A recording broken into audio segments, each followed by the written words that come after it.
Broadcasting live from Youngville, North Carolina and Ontario, Canada.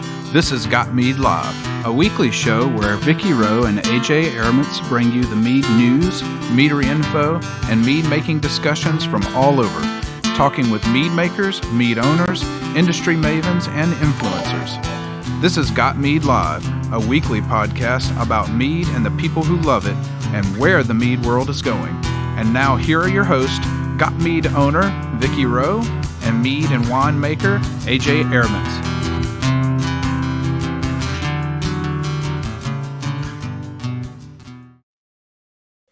From the den of the puppies of the apocalypse in northern Michigan, the bunny pen in Ottawa, Canada, and the palatial retirement estate soon to have an extra shed in Minnesota, it's Got Mead Live. Welcome to the show. Tonight we are talking with Kris Pruitt, and Karen's there, but she's sitting in the back working. Hi, Karen. And at Kold Prairie Mead out in Colorado. So we're going to be digging into what they've been up to and how things have changed since they went pro. And in the meantime, though, I want to say thanks to all the folks who are renewing or have signed up for a Got Mead patron membership.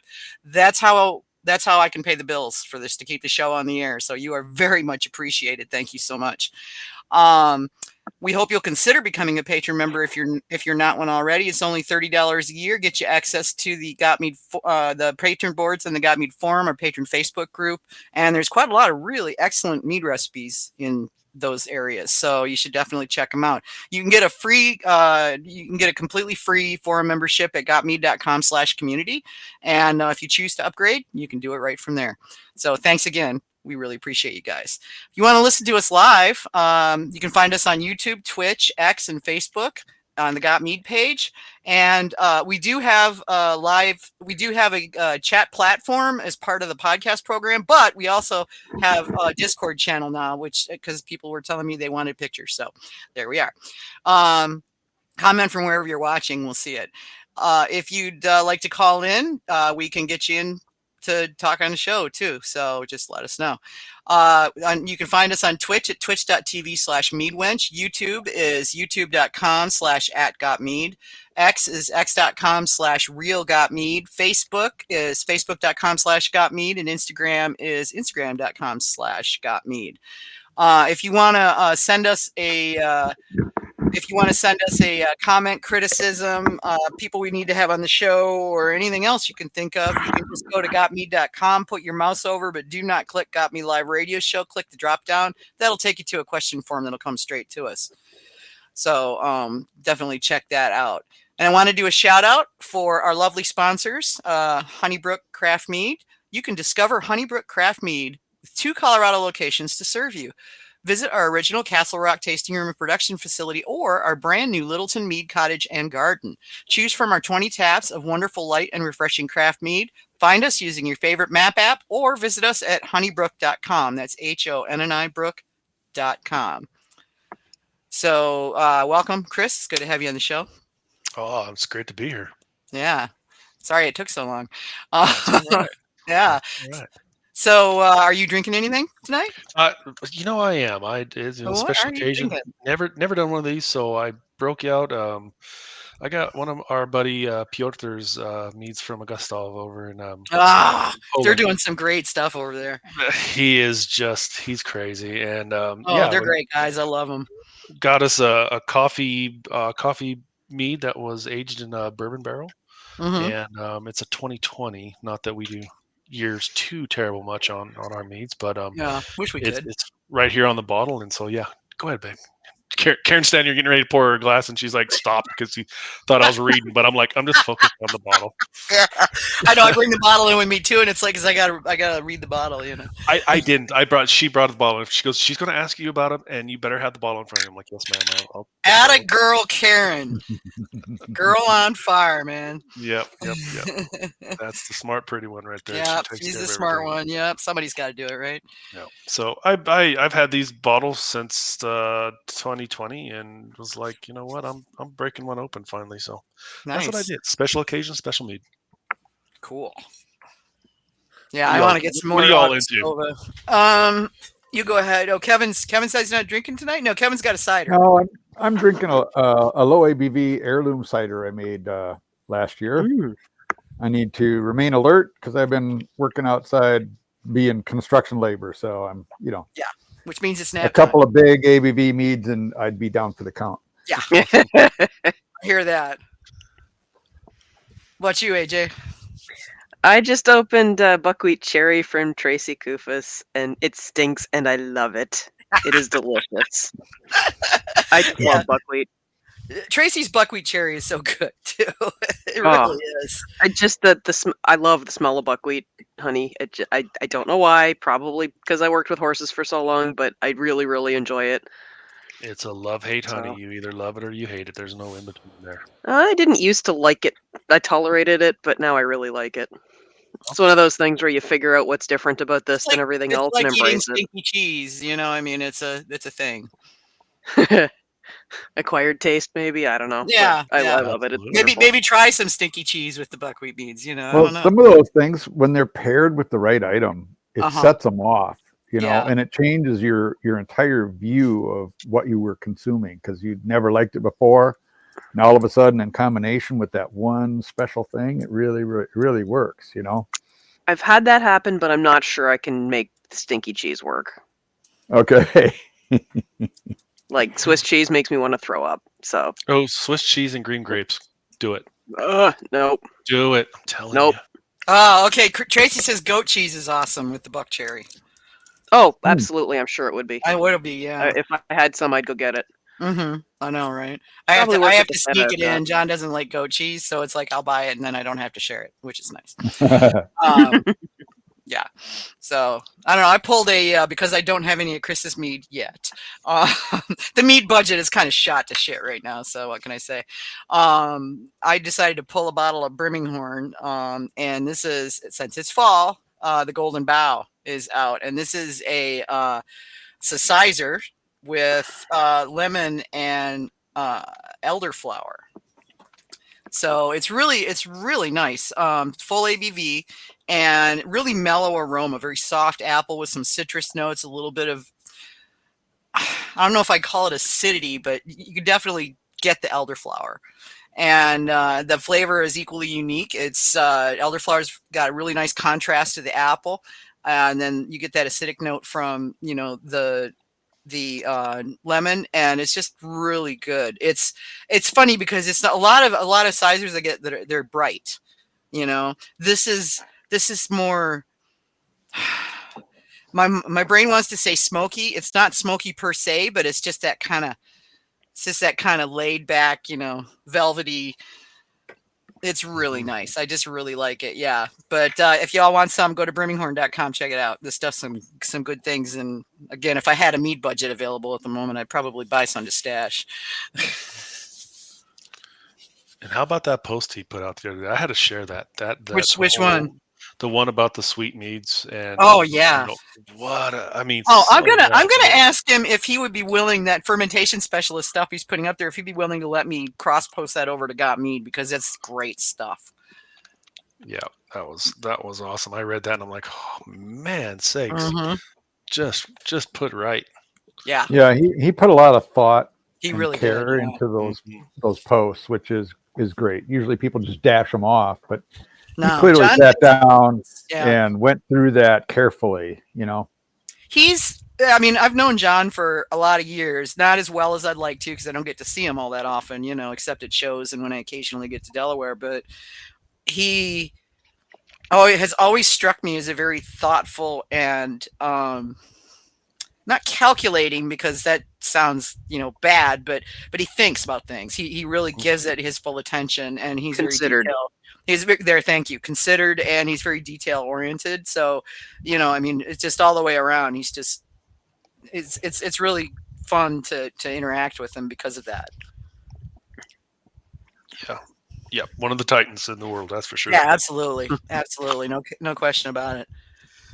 So, all right. So let's bring it back around to Kold Prairie. First of all, or we can talk about John more. It's fine. Yeah, well, we can. Yeah, we can. And I really need to get him back on the show since he's opened the brewery. I haven't had him on in a while. So you guys opened a little over a year ago, right? No, it was this spring actually. Was it? Oh, okay. Yeah, we got licensed. You went live in 23 for some reason.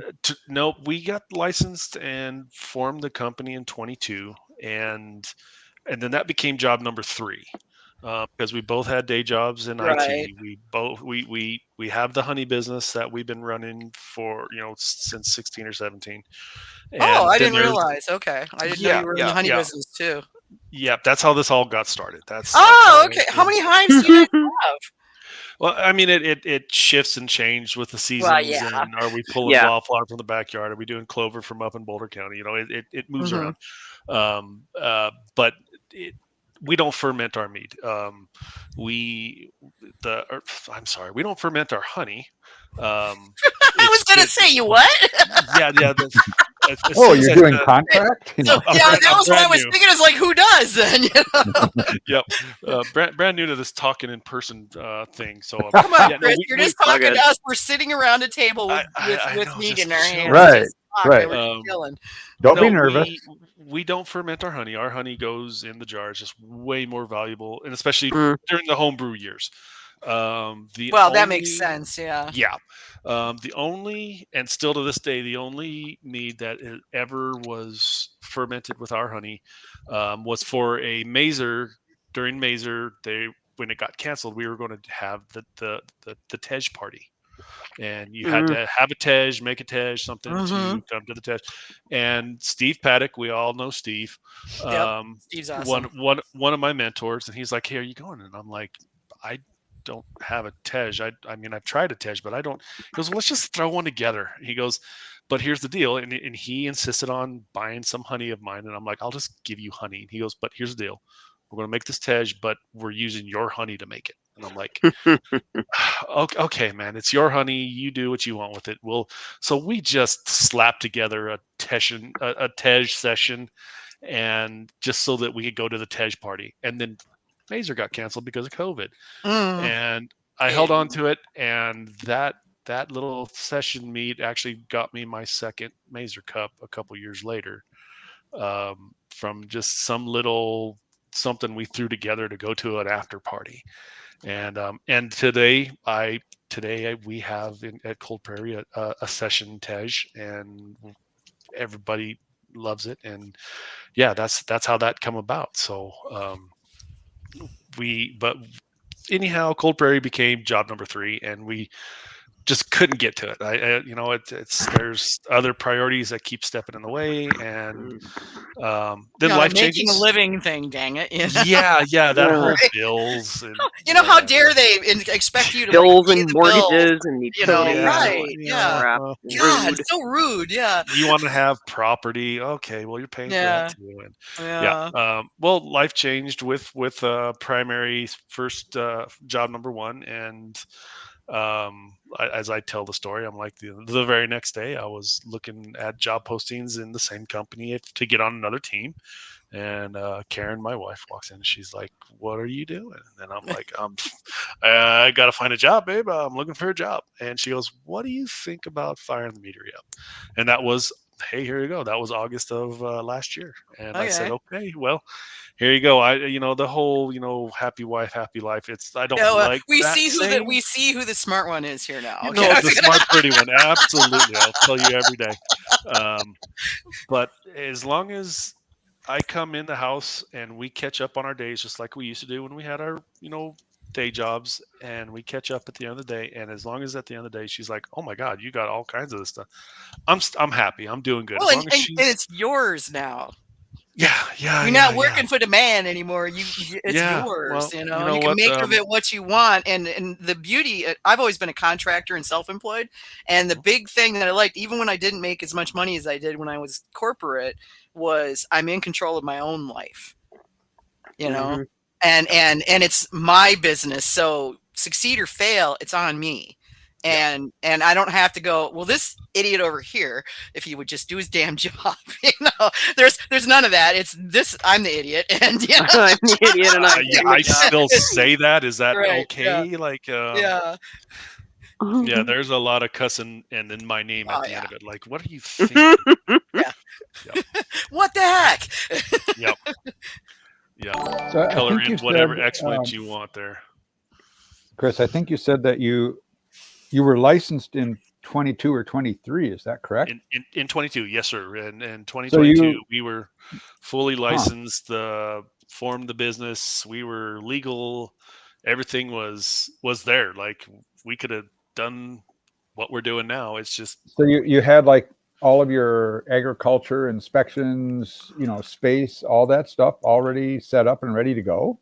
so we're what's considered a home occupancy business. So I have Oh, a that's right. yeah, Colorado's got that Oh, special yeah. rule that hardly Yeah. anyone else has for alcohol. Yeah, Okay. because there was one. Right. I remember something- now. Spruce Yes, we had Mountain- another guest. Spruce Yes. Mountain operated out of their basement Yeah. for several Yep. years. They're not Yep. open anymore. But Okay. they kept that going for quite a while. yeah. Uh-huh. Yeah. All So right. Well, that how is that so happened. nice. Yeah, it worked out real nice. Almost had a couple of hiccups here or there, but and I just throw myself upon the mercy, and I was like, look, I'm brand new to this, y'all. You tell me what you need, I'll give it to you. I'll tell you straight. I'm trying to dot the I's and cross the T's and all the stuff. I'm trying to do it right. And so you just tell me, and then that's how we do business. And so I got, you get to know your county people and your TTTV people. I got to know Sean real well, trying to get labels put together. And you call TTB, and somebody else answers. I'm like, can I talk to Sean, please, please? But yeah, so yeah, we had the facility. We have 10 acres here in Colorado, our little slice away from the world, and we got a nice big shop out back there. And in the back corner of the shop is a 2-story, 1-bedroom apartment that got built inside the shop when they were building the house, because the wife said, I'm not living in a bus in the shop. I want a place to live. So he had to build her facility in the shop. So that became the mead room, and that just made me happy because I wasn't in the basement hauling carboys up the stairs when I have to do something. Living the troll life can be hard sometimes. Yeah, the gnomes going at it. So yeah. So that's how we had the facilities here, and it just worked out, and the licensing worked out real well. Like I said, with Colorado, it just worked for us. So we decided to run with it, and then big breaks, because like, cool, we got it. What do we do now? We got to go to work tomorrow, so I don't know what we're going to do with that. So yeah, it took one of those those new those life altering instances to get the feet moving. So that's what we did. So you said you were, when you were thinking about going commercial, you didn't want to be hauling carboys up and down the stairs. Does that mean that your batches are small enough to be still in carboys? No, goodness no. This was the house. This was the house before we moved here. I see. Okay. Yeah, where I started making mead was a house before this, and I had the Harry Potter's the cabinet under the steps, or whatever it was. Yeah. Oh yeah. That always was where wanted one of those. yeah. Well, I had one, and that's where I put my my little silver Costco rack, and I had my little 1 gallons all stacked on there, and it's inevitably, when the fruit clogged the bubbler, I would take it upstairs, and then we'll get bigger, and we got 5-gallon glass carboys and a couple of big mouths, and there were no facilities in the basement, so you had to haul them upstairs to the kitchen. So Yep. That was why I always brewed in the kitchen, because same reason. You had to traipse up and down the stairs, and it's hard to do with a 13-gallon. Why I got permission from my condo board to put a laundry sink in the basement. Nice. Because it was that, or my husband was going to leave because the kitchen was full of mead. Yeah. Compromises. Yeah. So okay. So that was a time ago. Yep. Now you're working in the shop behind the house, and yes. What type of production volume are you engaged in? So right now we're doing full barrel Spiedels. I've got a collection of them.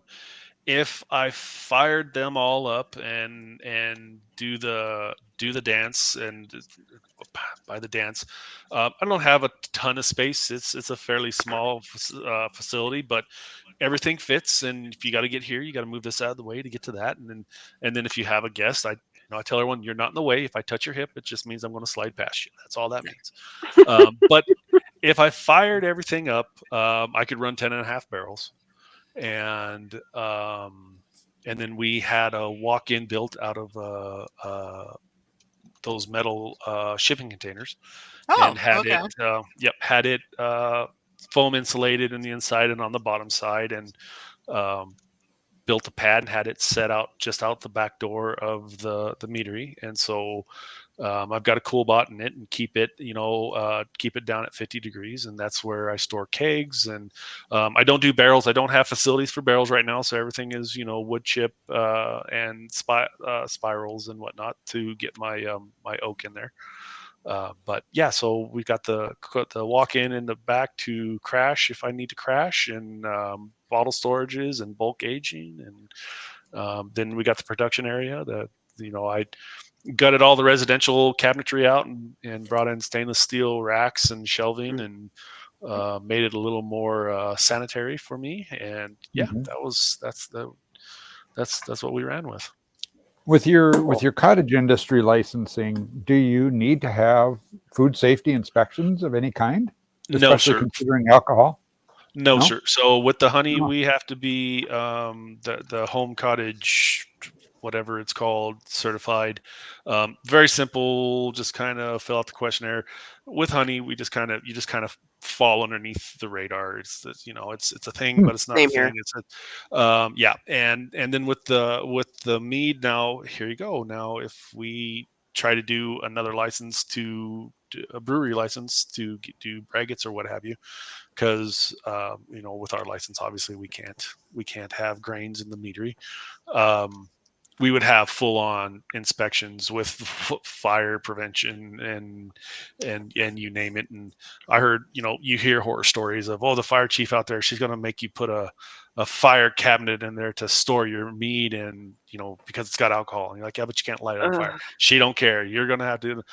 Okay, well, luckily, thankfully, with our facility, we've had to be we had initial inspections, and you put in for the licensing and all that, and then for the tasting room and all that, they come out and they come do do the inspection there and make sure you've got licenses in place and employee only placards and whatnot in place. But it's pretty low key, pretty mellow out here. So we're pretty lucky in that respect, for sure.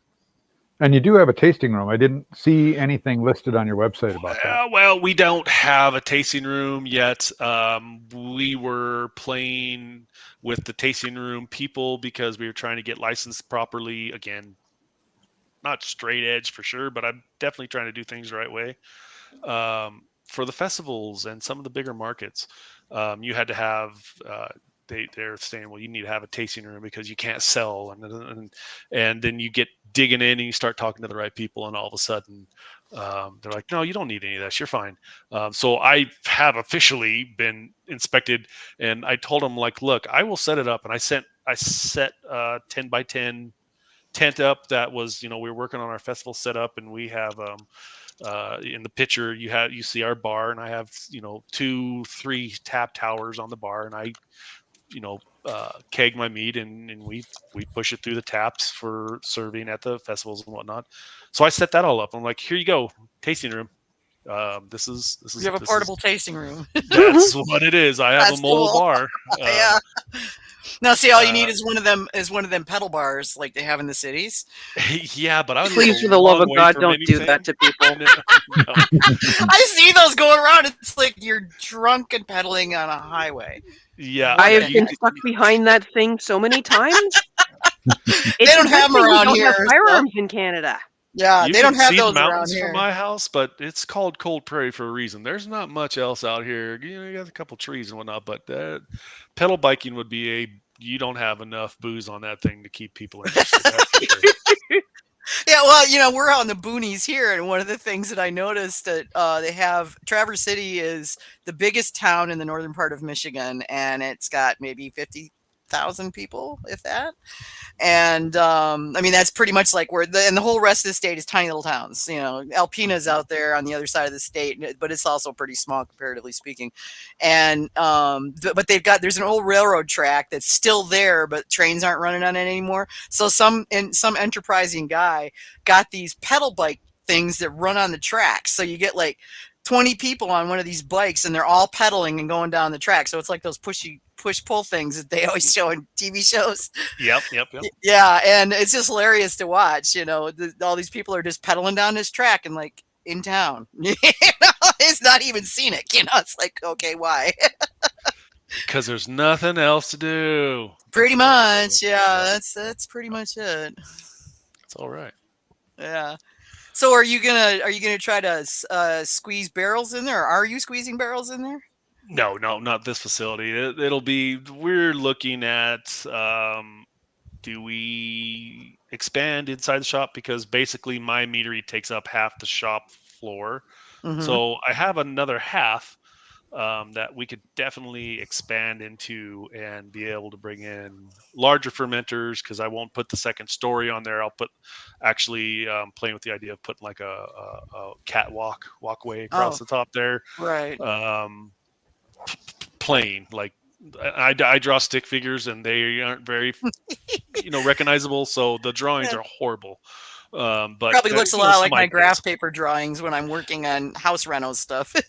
Yeah, if I don't have graph paper, the lines aren't straight. Yeah, absolutely. Now, even with graph paper, the lines aren't really straight. I have to use a straight edge. So we have space to expand if we want to. But at the same time, man, you get in this world and everybody's like, where's your tasting room? Where can we come, just sit down and be? And I'm like, it's right here. You're in it. I'm glad you're here. Mm-hmm. And so we're starting to try to navigate that road. So we're looking at possibly getting a tasting room put together. It definitely isn't tomorrow. Yeah. But I mean, exactly. And this is what you asked for. So this is what you're going to start looking at. Well, I mean, you got the portable one. It's a shame you can't like hook up with a bunch of the food truck guys and then, like set up and pour it like food truck rodeos and stuff. Yeah. And we do that. We go to, we have some pretty cool events that we can get to. And you guys hooked up with the Ren Fair at all? No. That would definitely be. So here you go. I guess we could, but we would be like, we'd have to have our own booth. So here you go. You guys mentioned Honeybrook. Love DJ and Mike. Love those folks. They're just awesome, good people. Yeah. And they've had, I don't know, 2 or maybe 3 years now, they've had the Ren Fair contract. And I don't want any part of that. They tend to be kind of onerous, from what I've heard from other people. The volume, like talking with DJ, and he tells me that's a big show too. The Colorado Fair is pretty good size. Yeah. No, there's we don't stand in that world just yet. So we'll let them have all that. Right now, it's my little 10x10, and we tell everybody we're just extra. We put that post out there. My wife wrote that, and I didn't even know she was writing this. We always joke about being extra, and people are like, you guys are so extra. And she wrote this post like, yeah, we're extra, and this is why we're extra. And it just sounds like, wow, babe, that just knocked my socks off. I gotta go find that. Yeah, it is honestly not bragging. It is as well written as John's Sweet Mead. Nice. Right. I mean, it was just like, I'm just sitting there like reading it, like I don't know who she is. I'm like, wow, this is cool. Who is this gal? I need to marry that chick. Yeah. I'm like, I know her. Yeah, smart and sassy. Good God. Right? What a combo. And pretty too. Yep, the smart, pretty one.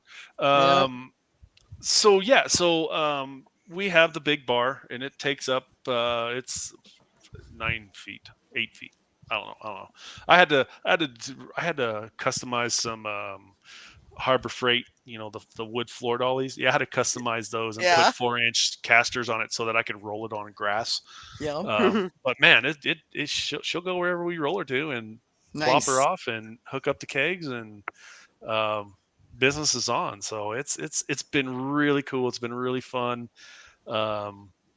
We're super stoked. We just got our first new tent. We haven't bought a tent in years since we started the honey business, and this year we got rained on inside the tent. We're like, okay, well, I guess time for a new tent. Yeah. So we're breaking out the new tent. We got a show this weekend here in Castle Rock called Brew Under the Stars. I'll give them a little shout out. Eric from 105. It puts on a show. We got a 80s cover band that they got the concert hall, the concert stage going, and then food vendors. Honeybrook's going to be there. We're going to be there. Beer vendors, and it's Cool. an all inclusive. So the ticket price will bite you at the box office, but then once you get in, it's all inclusive. All you eat, all you can drink. Oh, Here's your glass. wait, so it's not the here's your glass and 4 tickets thing. No. Okay. Here's your glass. You walk up to a food truck and they just give you a plate of food. You walk up to a vendor and they fill your glass. Yeah. It's we've obviously never done this show before, but I've not talked to anybody that was like, it's a ball. It's just so Sounds much like fun. it. So yeah, we get to break out the new company tent this weekend and look all fancy schmancy. So yeah, I'm pretty stoked for it. So Yeah. We That'll got that. Then we've got the Colorado Mountain Wine Festival on the 20th. So that's a big one here. It's going to be it's a pretty big show for 4,000 to 5,000 people.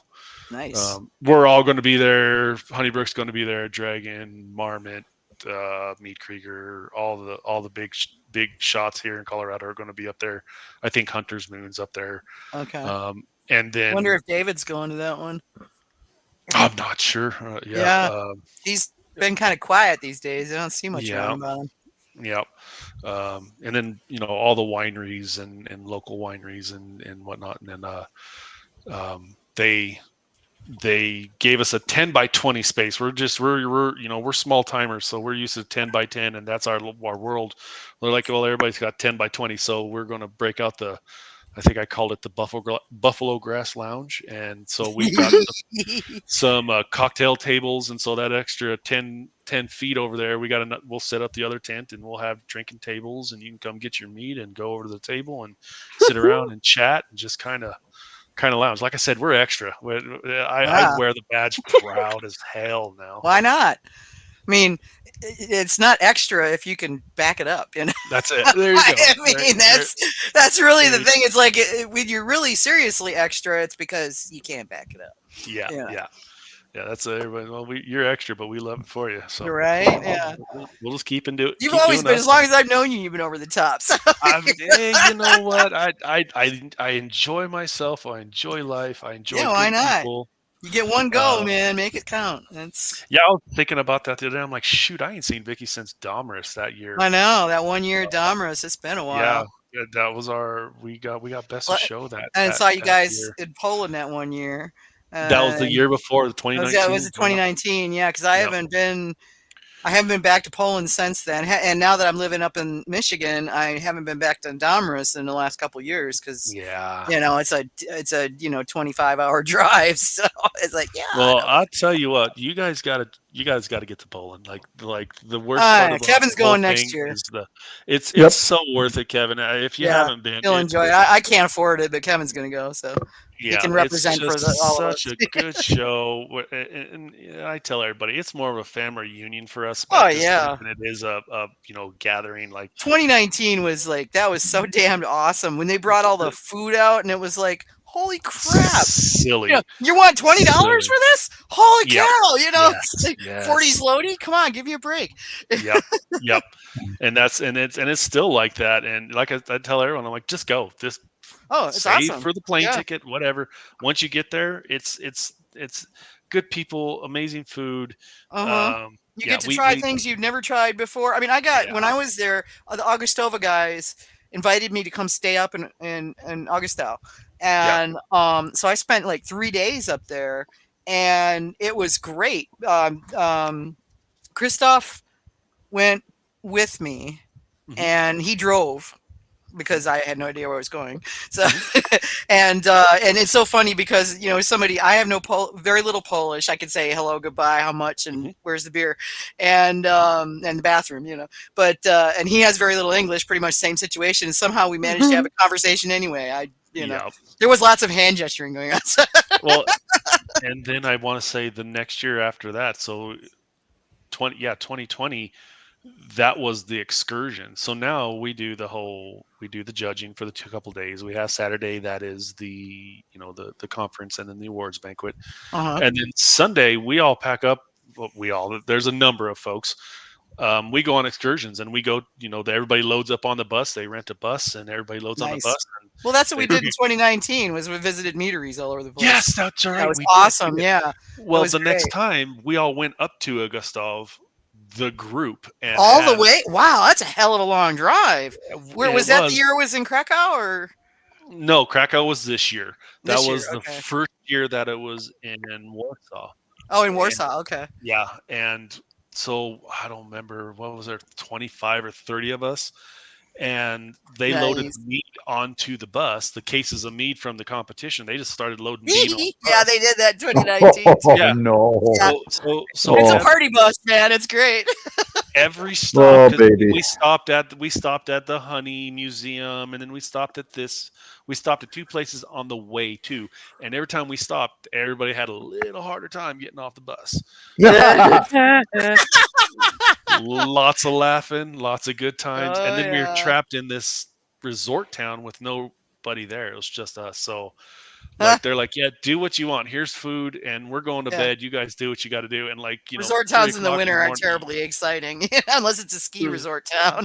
Well, and it's a lake resort, and so they went ice diving. They broke a hole in the ice and oh my god, started the sauna up and fired up. That's the sauna. Cool. I get the sauna and going. Right outside the sauna was the lake, and so they just chipped a big old hole in the ice and was. Yeah, you got to jump in the lake after sauna. That's the rules.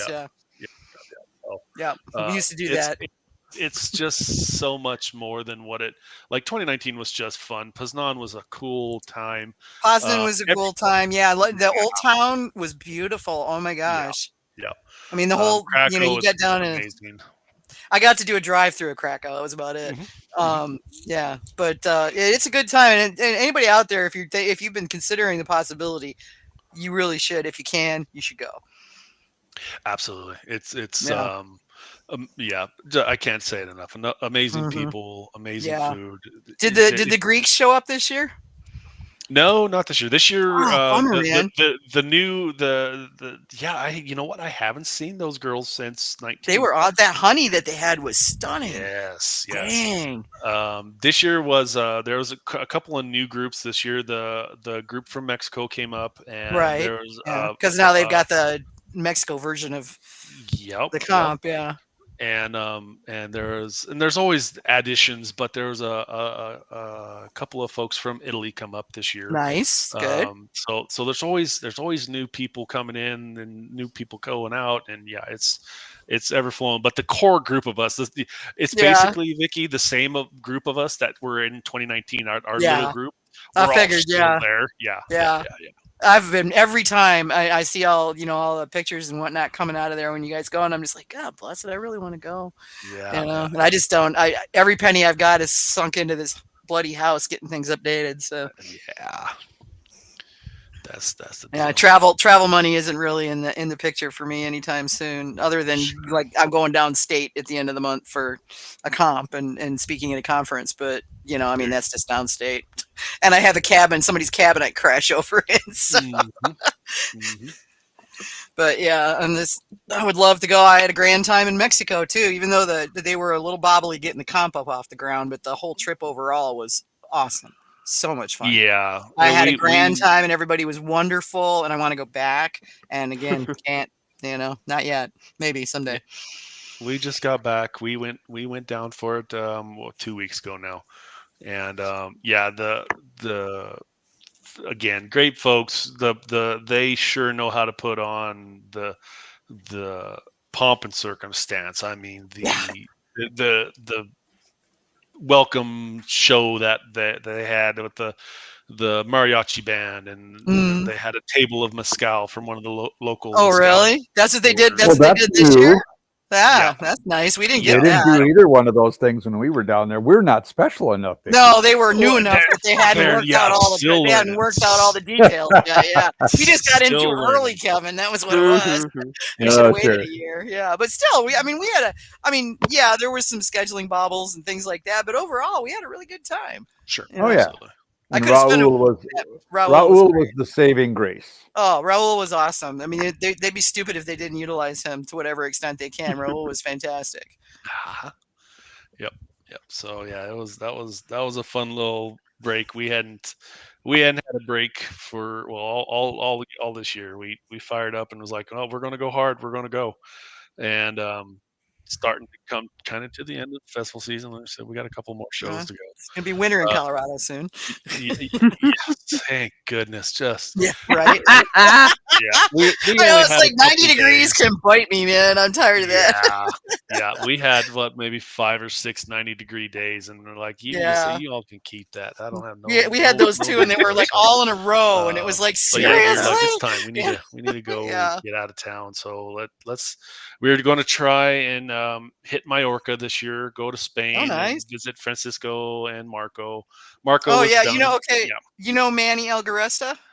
Have you met Manny yet? I don't think you have. Okay, well, Manny currently lives in Miami, but Manny's moving to the north of Spain.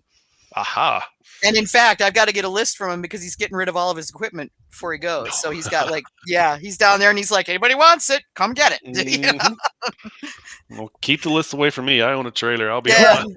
Yeah, right.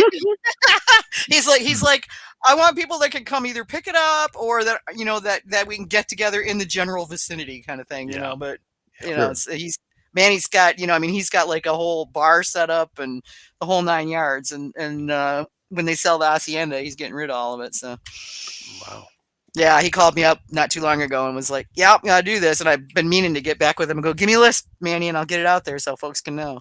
Which actually, now that you brought him up, we have that project that we started. We do, yeah. Over a year ago now. No, guys, almost 2 years now, I think. Yeah. But yeah, and we got to get with the people we gave the honey to and tell them they need to pony up. Tracy, you get yours done yet? And I don't remember, did Josh Holbrook get some? I think so. Or was it? Yeah, I know one. I can't remember which one. It was one of the Joshes, and then California, and we gave some to drawing a complete blank down in Florida. Did Rob Barnhart get any? Yeah, I think Rob did. I'll have to go back and look at my list. Okay, so we got to get with those folks and find out what happened to their project. Yeah, for sure. I want to ask a question about your Tej. Yes, sir. Mainly because the TTB will not let you use Gesho, right? In theory, nope, they do allow Gesho. It's listed in the ingredients list, and really, yes, sir. Depends on who you get though, because Kiru, who's the guy who bought he bought Melavino. Yeah, right. He's Ethiopian. No end of grief. And his dad has been making Tej in the United States for a couple decades now. I was a good friend of his dad, and Kiru, his son, bought Melavino, and he's making the Tej is fine. Chris, you got to get some, man. It is so good. Yeah, it's good, but it's made with hops. It's not made with because they wouldn't let him. They wouldn't let him use it. Yeah, they would not let him use Gesho. They gave him all kind of fits. Which is why I asked you the question, because I know he couldn't get it. So I need to have Kiru get up with you so that maybe he can figure out how that got done. You know what? Your guess is as good as mine. I think it depends on who you get. It must be. I fill out the form and I close my eyes and I hit enter and I open my eye every couple of days and look to see if it got approved or not. Yeah, you got the guy who got laid. You got the guy who got laid the day before, not the one Kiru got apparently. Yeah, got that smile. They got that grin on his face. It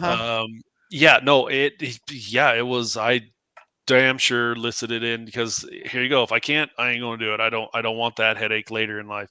So it was on the ingredients list, and the formula got approved. I'm like, cool. Formula never had a problem with formula, except when I try to sneak my Braggot through. I did try to sneak my Braggot through. I will own up to that. I mean, you don't know unless you try, right? You don't know. You ain't told me no yet, so I don't know for sure. Yeah.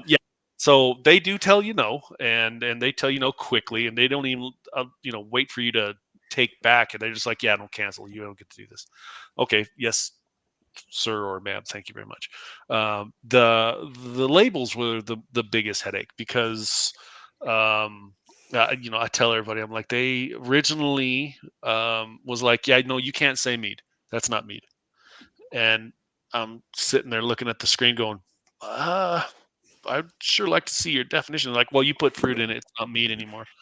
Oh I'm yeah, like, they've been listening to them guys on Facebook that say the only mead that's really mead is if you use nothing yeah, but water, honey, and yeast, and if you put any like finishing chemicals or yeah, anything like that, it's not mead anymore. It's like yeah. Throwing some Opti White. yeah, Nope, not mead no more.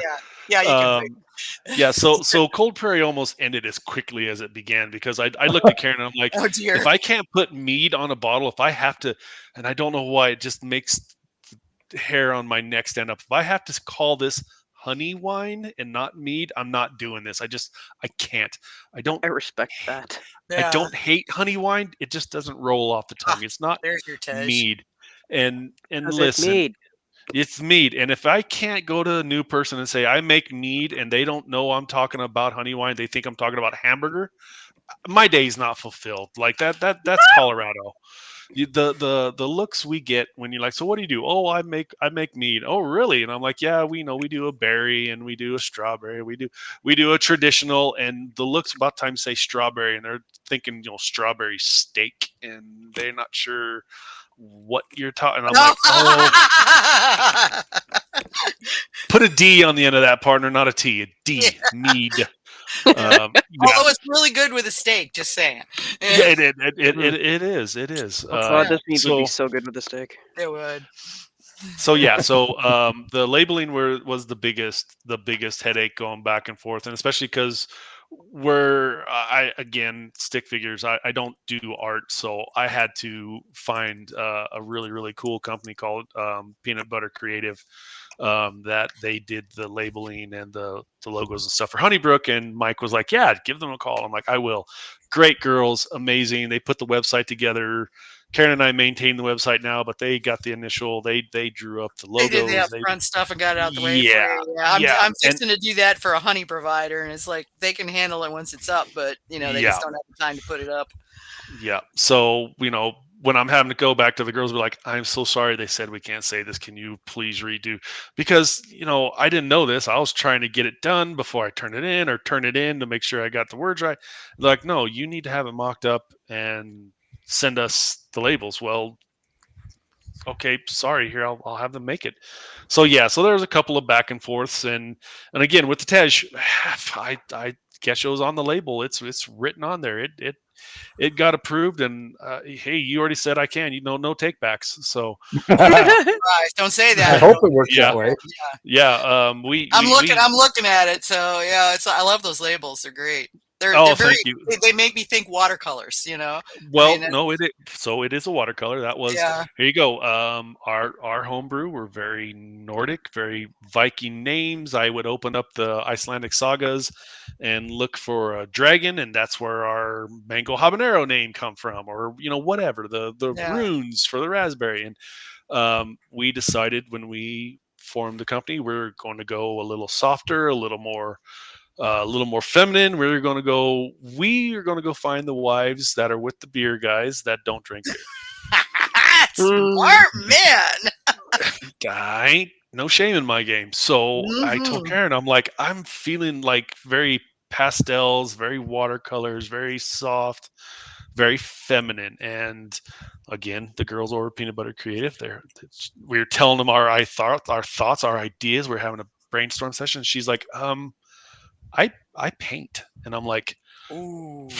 well, go. So we actually own that painting. That's an Nice. original painting from the girls over at Peanut Butter Creative, and so we own that. And the new tent, those are our walls. So if we have our walls, you're actually standing inside our labels. That's so cool. Yeah. So but yeah, thank you so much. We really put a lot of heart and thought into it and try to come up with an attractive, attractive idea, an attractive label, and something that just really kind of comes to you. So, and when it stands out in the mead world, you don't see a lot. I mean, bold colors and sharp lines are much more prevalent in labeling in mead. And there's nothing wrong with that, because there's some that are absolutely not. I mean, you look at all the differences out there, and it's just, there's a lot of really eye-catching stuff. But you got to look at it from the perspective as what's going to catch people's eyes, what's going to make them see you in the sea of other labels of everything. Not just other meads, but wine and beer and everything. So how do I stand out? And this is actually something you don't see in the craft beverages very much. You see it in wine labels, but you don't see it. And the wine labels are actually trending more to these sharper, bolder, I've noticed that recently. But this is to me, it's not retro per se, but it's just different. And it goes back to a different way of looking at things. And exactly. And that's exactly what we were shooting for. We were just trying to be attractive. We were trying to be new. We were trying to be different. And that's just kind of where we came from. And all the names have a meaning of some sort, that have some sort of tie back to the prairie of something or what have you. I keep expecting a wagon to go trundling across the I mean, it just kind of looked like that, it's like a prairie in winter, and it's like, all right, so where's the wagon train and the Indians, and that wouldn't have been bad. Like just some cut tracks in the snow, like like some horse. Absolutely. Or buffalo herd or something like that, Yep. The names, those are all Karen, because stick figures. I was like, she's like, so what do we call these? And I'm like, blueberry mead. Naming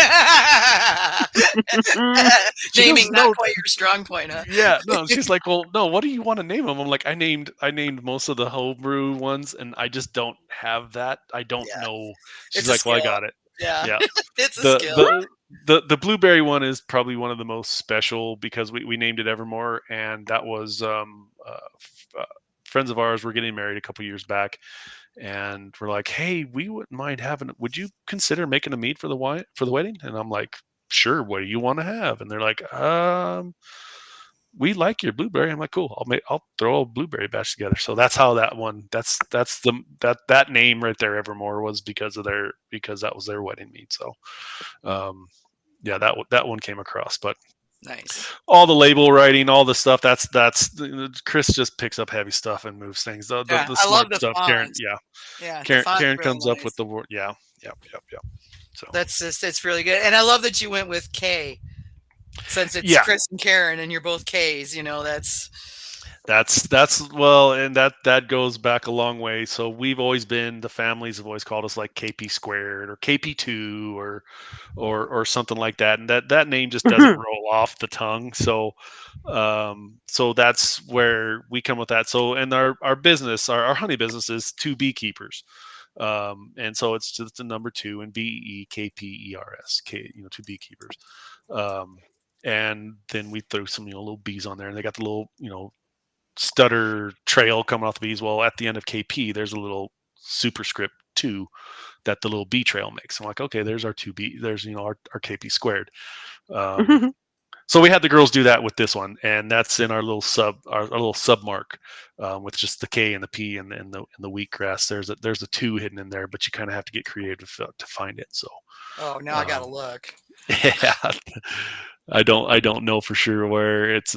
I'm certain it's on the website somewhere, but yeah, it's definitely on the back of our business cards, and whatnot. So we did the little subscript, and the girls. We told them, if you can, find us a logo and just kind of hide a number 2 in there somewhere, and they did. So it's fun. So got to have fun with it. I might have to put that up and go, can you find the number 2?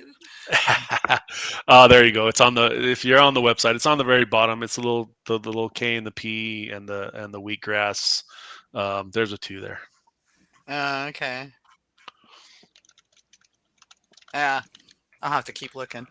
There you go. Yep. My old eyes and all that. Yeah. I get my glasses. Right. Yeah. That's all right. That's pretty cool.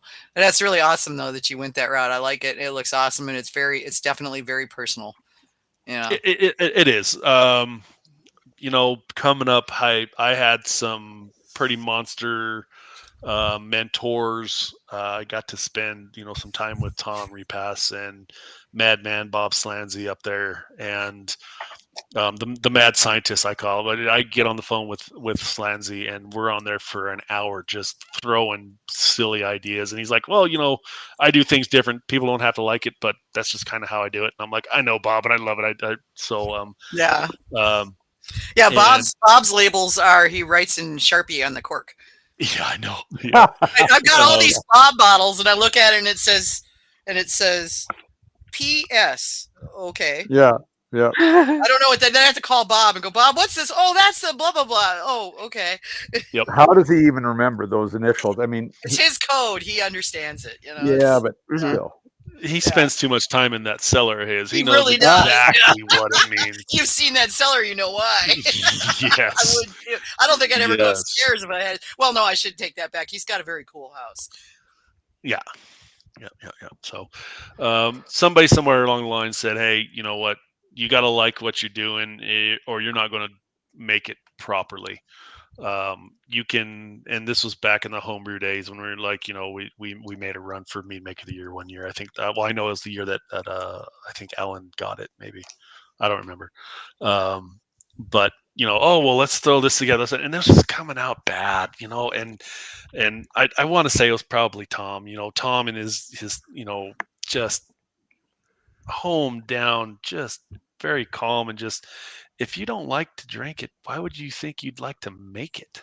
You're not going to do a good job with it. And I'm like, oh man, you're right, because that makes sense. And so everything with our businesses, everything that we're doing, it's because we like it.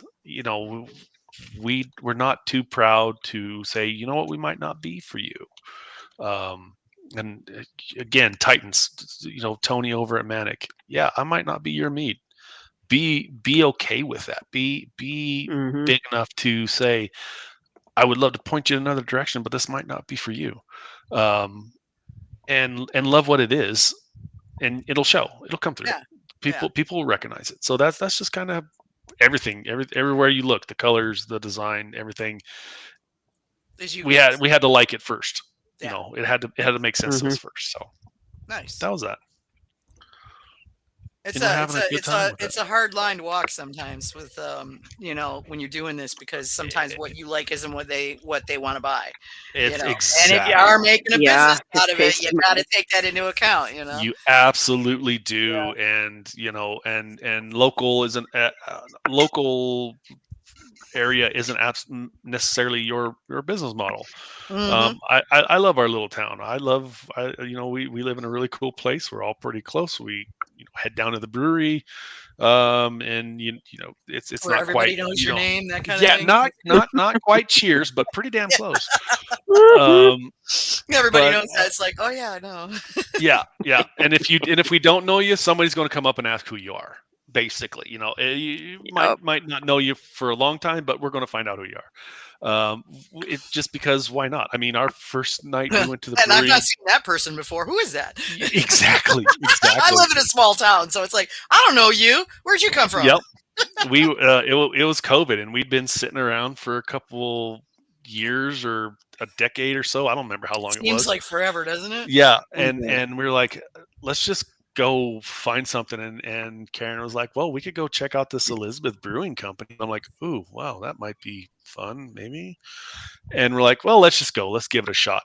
And our first night down there, we're drinking beer, and it was pretty damn good beer, and somebody walks up and says, hey, it's my birthday, here's some cake, and hands us birthday cake. And I'm like, nice. This is an awesome place, man. I place, man. Yeah, you go for beer, get cake, gotta love That's it. That kid gonna be happy. So cake goes with everything. So Yep. So it's but not necessarily a huge. I don't know that I would put a tasting room here yet. We're growing. How big is Elizabeth? No, babe. How big is Elizabeth? That's a 2,000 people. Oh wow, that's a lot, man. Yeah, my hometown is 600. Yeah, there you go. Yeah, that's in the wintertime when the fudgies aren't up here. We get up to like 1,500 when the fudgies are here in the summer, but See, yeah. Yeah, they have a high school, they have a middle school, elementary. They don't have like a K through 12 kind of small. Oh, but, ours is K through 12 kind of small.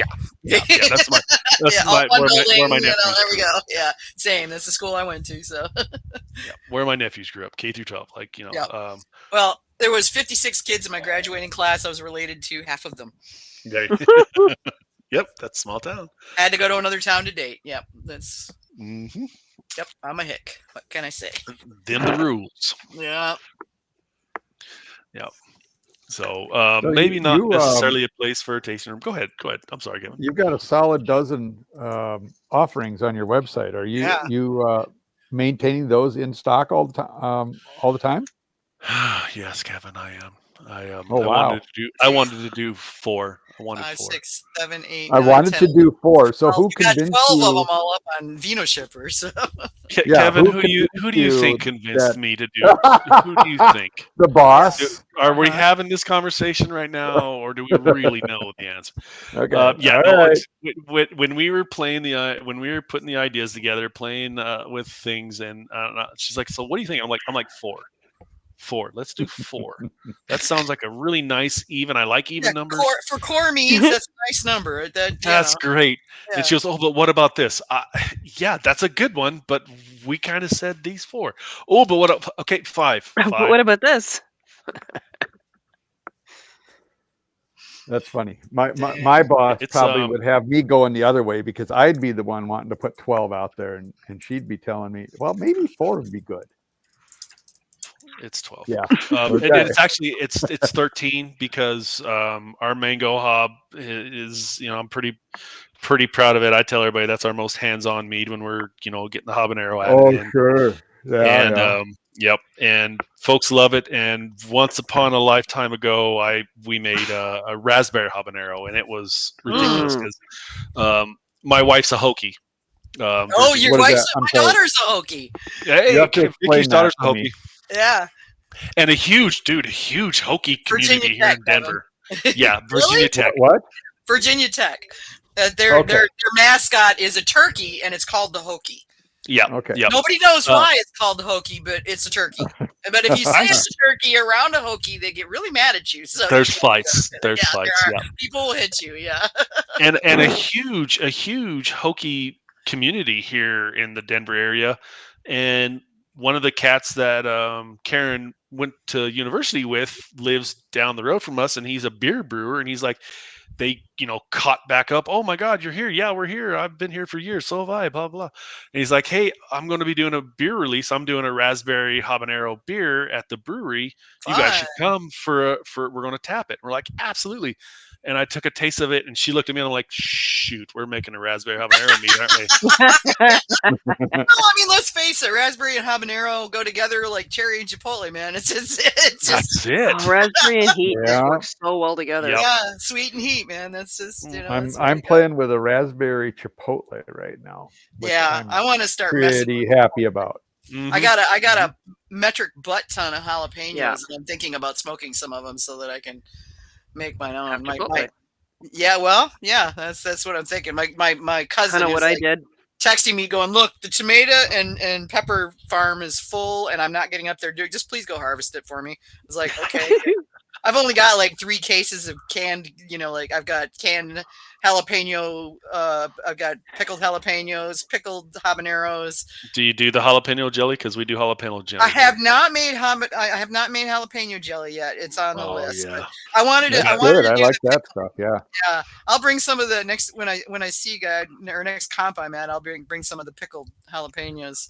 Absolutely. For people that might, but that'll be Michigan. So if any of y'all get over there, well, I plan to be there. So that's right. You'll be there. Okay. You want me to bring you a jar take home? Do you like? Well, no, because I'll be flying.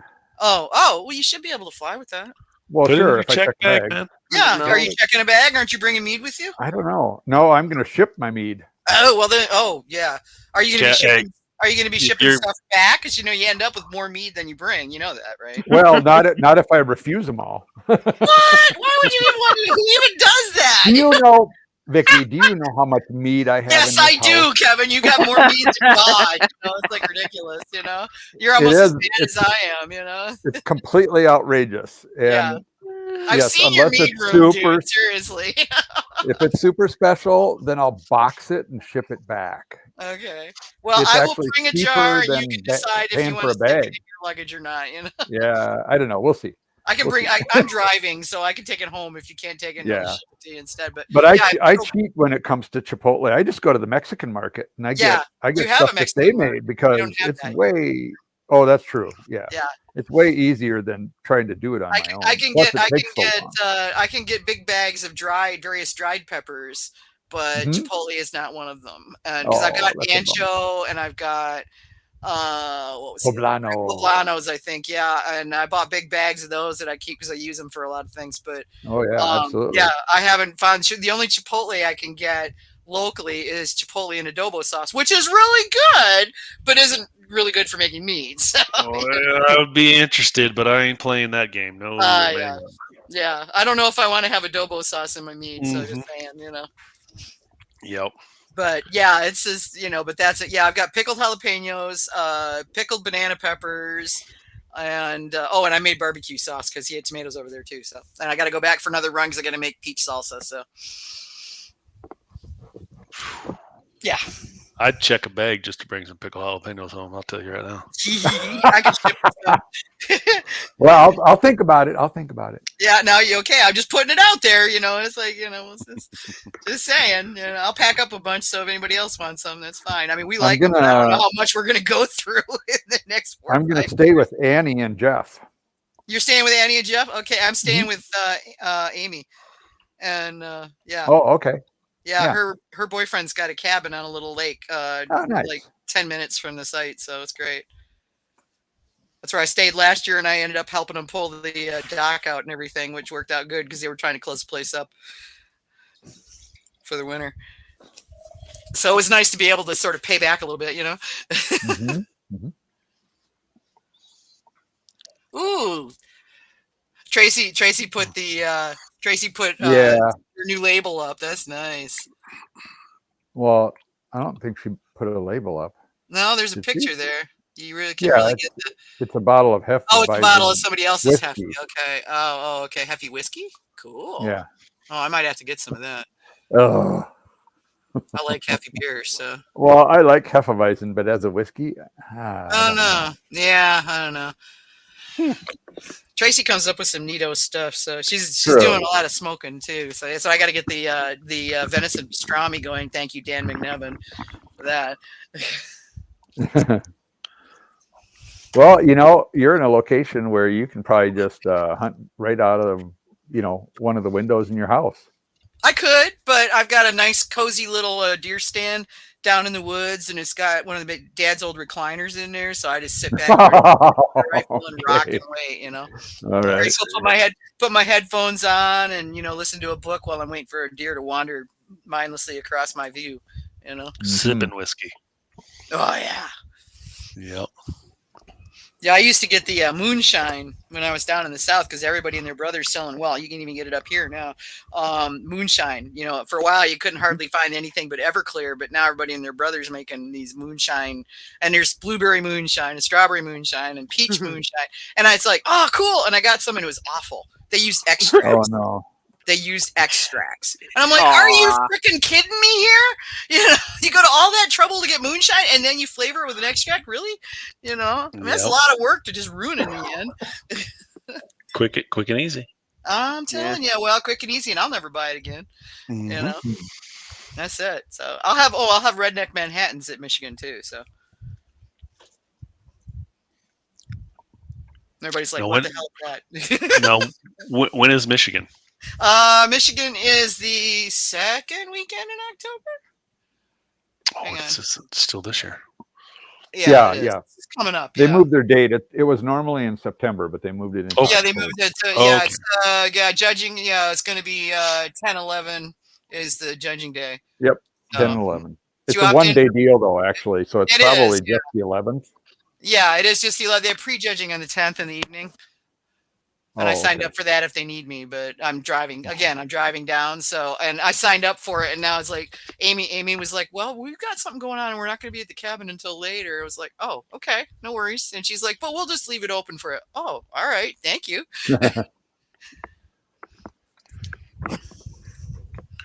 Anybody? Wait, is that your place with all the tanks? I'm on your website, and it's at the over 21 page. On my website. Yeah, koldprairiemead.com, and it's got all these beautiful shiny tanks. Oh, a whole bunch of them. Oh, no, I don't have tanks. Oh, that's interesting. Where do you see this? It's when you first come to the mead and it pops up the RU21 thing. Yeah, it didn't do that for me.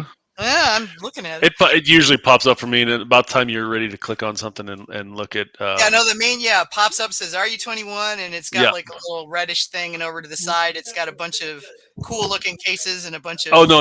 I this just in.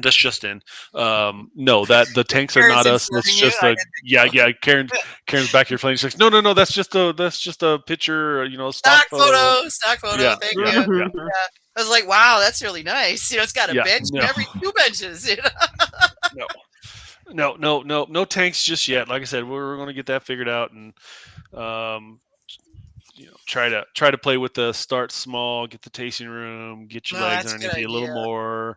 And everybody's like, no, you've got to have food. Everybody, I'm like, of course you got to have food, but man, you got to give me a second to get going here.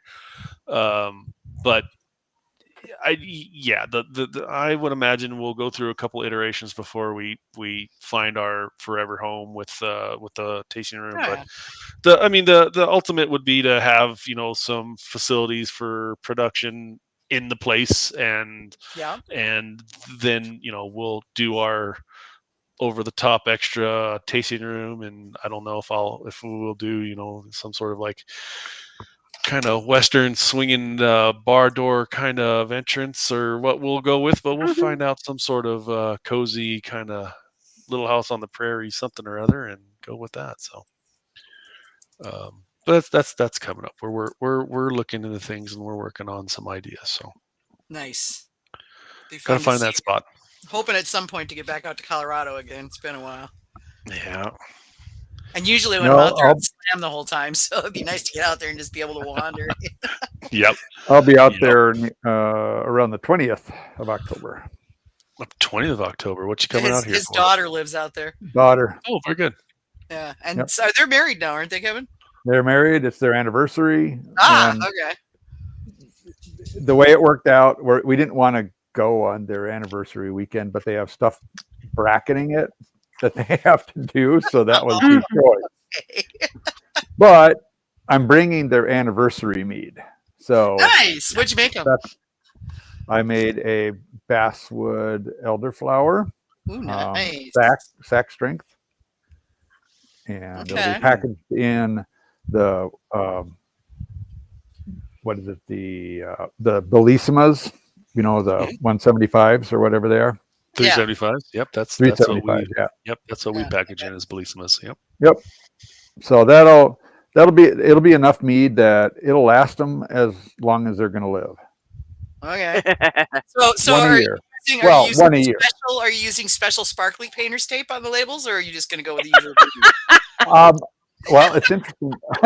There was a tattoo Sorry, I couldn't help artist. myself. That's how I can find your meads. That's Kevin's. Green tape. That's my signature thing. Move, man. Yep, it is. Everybody here in town, when they see a green tape mead or beer or whatever, they know who made it. There was a tattoo artist who attended the All Club campout this summer, and he wanted to make labels for me. And I said, sure. Yeah, why not? And I figured I would never hear from him again. And so far that has proven to be true. So we'll see. I don't know. If he's going to do it, it better be soon. It's going to have to be like a label that looks like green painter's tape, and then you just have labeling, I might have got to go that route. I mean, you're already this far into it, Kevin. I might have to. You're right. Your thing. It's like you can spy Kevin's bottles from a room away. Oh, those are Kevin's tape. Yep. Thankfully, Kevin puts the green tape in a different place from where Tracy does. Mm-hmm. Because Tracy, she puts it on the barrel. I usually put it on the neck. She does labels too. Yep. So. Right. Yep. I like it on the neck because then I can see it easier. I don't have to pick up the bottle. That. Hey, at least you're not writing cryptic things on the corks. I actually do that, but I also have a full label. Yeah. It's like 2 letters according to what it is, and then the year it was bottled. And that way I can just look at the cork and know how old it is and have a vague notion of what it is. I gotta figure out what I need to do to bribe Tracy to help me create something better than the really gitchy looking one that I came up with, because I have no design sense whatsoever. So that's not where my skill set lies. But basically mine was throw the word Got Mead and the Got Mead logo on there, and there you go. What more do you need, really? Yeah, well, keep it. I mean, mine's got a Chevette on it, but yeah, it should. Put a car part on there. Like maybe they can't identify a carburetor. But yeah, we got Nathan questions, and Nathan has informed me that I need to go work on the website. Apparently, the hackers broke something, so I'll have to go and fix the submission page. Isn't working, but yeah. Okay, so let's see here. I want to go back to, he's got one with the Tej, so I want to circle back to that for a second, if that's cool. Absolutely. And he says, I understand your Lalibela Tej is sparkling and contains Gesho. What formula considerations and research did you consider in development in creating this modern interpretation of a classic mead? I know we sort of touched on that, but figured we'd... It goes right back to Steve and I kind of throwing it together, like, okay, so we're going to do a session. We want it light. We don't want to do real heavy Tej. Our first iteration was pretty heavy on the Tej. And this one, Karen and I just kind of played with it and come to a level that had those Tej characteristics, had that nice known, Gesho flavoring. We use a nice Colorado wildflower that has a very hearty, natural, notes to it. Yeah, I like Colorado wildflower. Yeah, and then we just kept it light and did, just session strength. We put a nice carb in it, give it a little bit of life, some body, and it just works for us. It's nice. I've had traditional Tej, and they're absolutely amazing, and it goes right back to I like my session better. So it doesn't get any more scientific than that. We just kept playing with it to figure out what level we wanted that Gesho to come out and where we wanted that honey to come into. And you want Gesho first, you want honey, where do how do you want that balance to come through? And we just found our balance, and we owned it and we ran with it, and that's how we come up with it. So yeah. Nice. Did you try Tejas to kind of get a baseline flavor profile? We did, yeah, we did, and that was all that many around, Not that there's not all, not that there's all. The only authentic Tej, well, the most authentic Tej that I'm aware of that you're going to find is the stuff that he's making over there at Heritage, and he's not even using Gesho because he got the wrong guy at the TTB. But that's as authentic as I've had for years. His dad made it good too. So Steve and I played with it, and we have he has over in his neighborhood a little bit of an Ethiopian community. Yeah, and a couple Ethiopian stores, and he was doing a full strength Tej, and that's nice. that's where I got that works. To it. Yeah. There's a place in Boulder. There's an Ethiopian place in Boulder where we went to eat after before Mazer a couple years in a row, and they made Tej in the back room basically. And that's the way they do it in the places they went in DC too, is they make it in the back room, and I'm pretty sure it's not like licensed at all. As long as they don't sell it, you're fine, right? Yeah, it just comes with the food, I mean, it's exactly. That's it. Yeah, that's just plate accompaniment. So pretty much, yeah. But you might check them out too. We do as traditional as we can. We do add yeast. We're not doing the full natural yeast on the gesho itself to ferment. That's too risky. So we do ferment with the gesho. It goes in right at pitch, but we do pitch yeast as well. So if that helps with any kind of thoughts there, yeah. Yeah, I would say traditionally it was used. I mean, if you're going back to traditional, they more often than not went with wild. Yes. But yeah, because there's a recipe for one that's a family recipe that's actually on Got Mead. It was out of the American Mead Makers Journal way back when, and they had an Ethiopian gal that basically handed out the family mead recipe, Yep. And, it was. I'm sure I read it, and I'm sure you have. Yeah. And one day, maybe someday, I might throw a 1 gallon play batch on the shelf and be like, "Here you go. Go be natural." But for commercial, it's too risky is the problem. Risky. I mean, you're looking at a lot of money invested in something that if you're not lucky. Yeah, exactly. I don't need to throw those dice. So we do add I add BA11 to that meat. That's the yeast that I put into that one.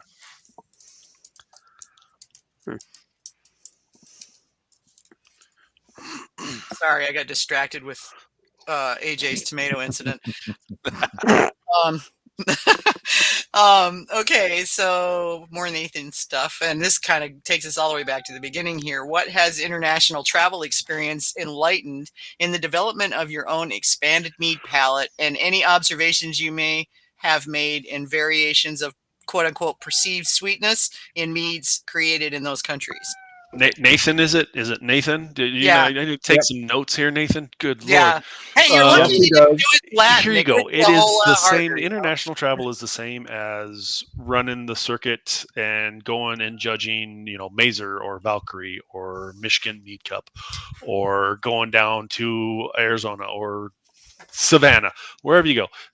Every place is different. You're going to find, and especially if you find some local stuff, you're going to find different palettes and different ways of making it. And the international world is the exact same. It just gets broader. And sometimes interesting ingredients of things that you can't get here. Sometimes interesting ingredients, like stroopwafel. Like stroopwafel. Do you remember that was good. sitting 2019 in Poznan? I mean, we might have been in Łódź, Poland, with him, and everybody's giving Danique hell. You need to make a stroopwafel mead, and we've had maybe 1 or 2 drinks at that point. Maybe, I don't know. Maybe only 1 or 2. Yeah. Maybe 1 or 2. Yeah. And talking this poor kid from the Netherlands. You need to make a stroopwafel mead. You could. Well, how would I do it? Oh, and you've got 15 international mead makers sitting around going, "Here, this is how you do it." Yeah. And he ended up just throwing the stroopwafels in the mead. Just throwing it in the mead. Throwing it in the mead. In fact, Rob was saying the other day, I saw Rob posting, we've got a group called the Cool Kids Mead Club, and he was like, okay, so making a stroopwafel, and he had found a deal on like a giant box of stroopwafels. Yep. And he's like, how many of these do we need? And we're all going, we don't know. The whole box. What do you mean? Whole box. Just throw them all in. I don't know. Yep. Put them. You can't go too far. Taste one. Invest in filters. Yeah, right. Taste one to make sure they're good. Good luck. Because Danique sent that. He sent some, and we were doing like a couple months of talking with the Europeans, and of course these lovely people stay up till 3 o'clock in the morning to talk to us. But Danique went and sent us mead, or sent me mead, and then I cross-shipped to Kevin, and unfortunately I can't get it to AJ. So I try to get them to send direct to AJ because you can ship into Canada from other countries a lot easier than you can from the US. But he sent me 2 bottles of the stroopwafel, and it was the hardest thing I ever did to put that in a box and send it to Kevin. Yep. I did not want to share.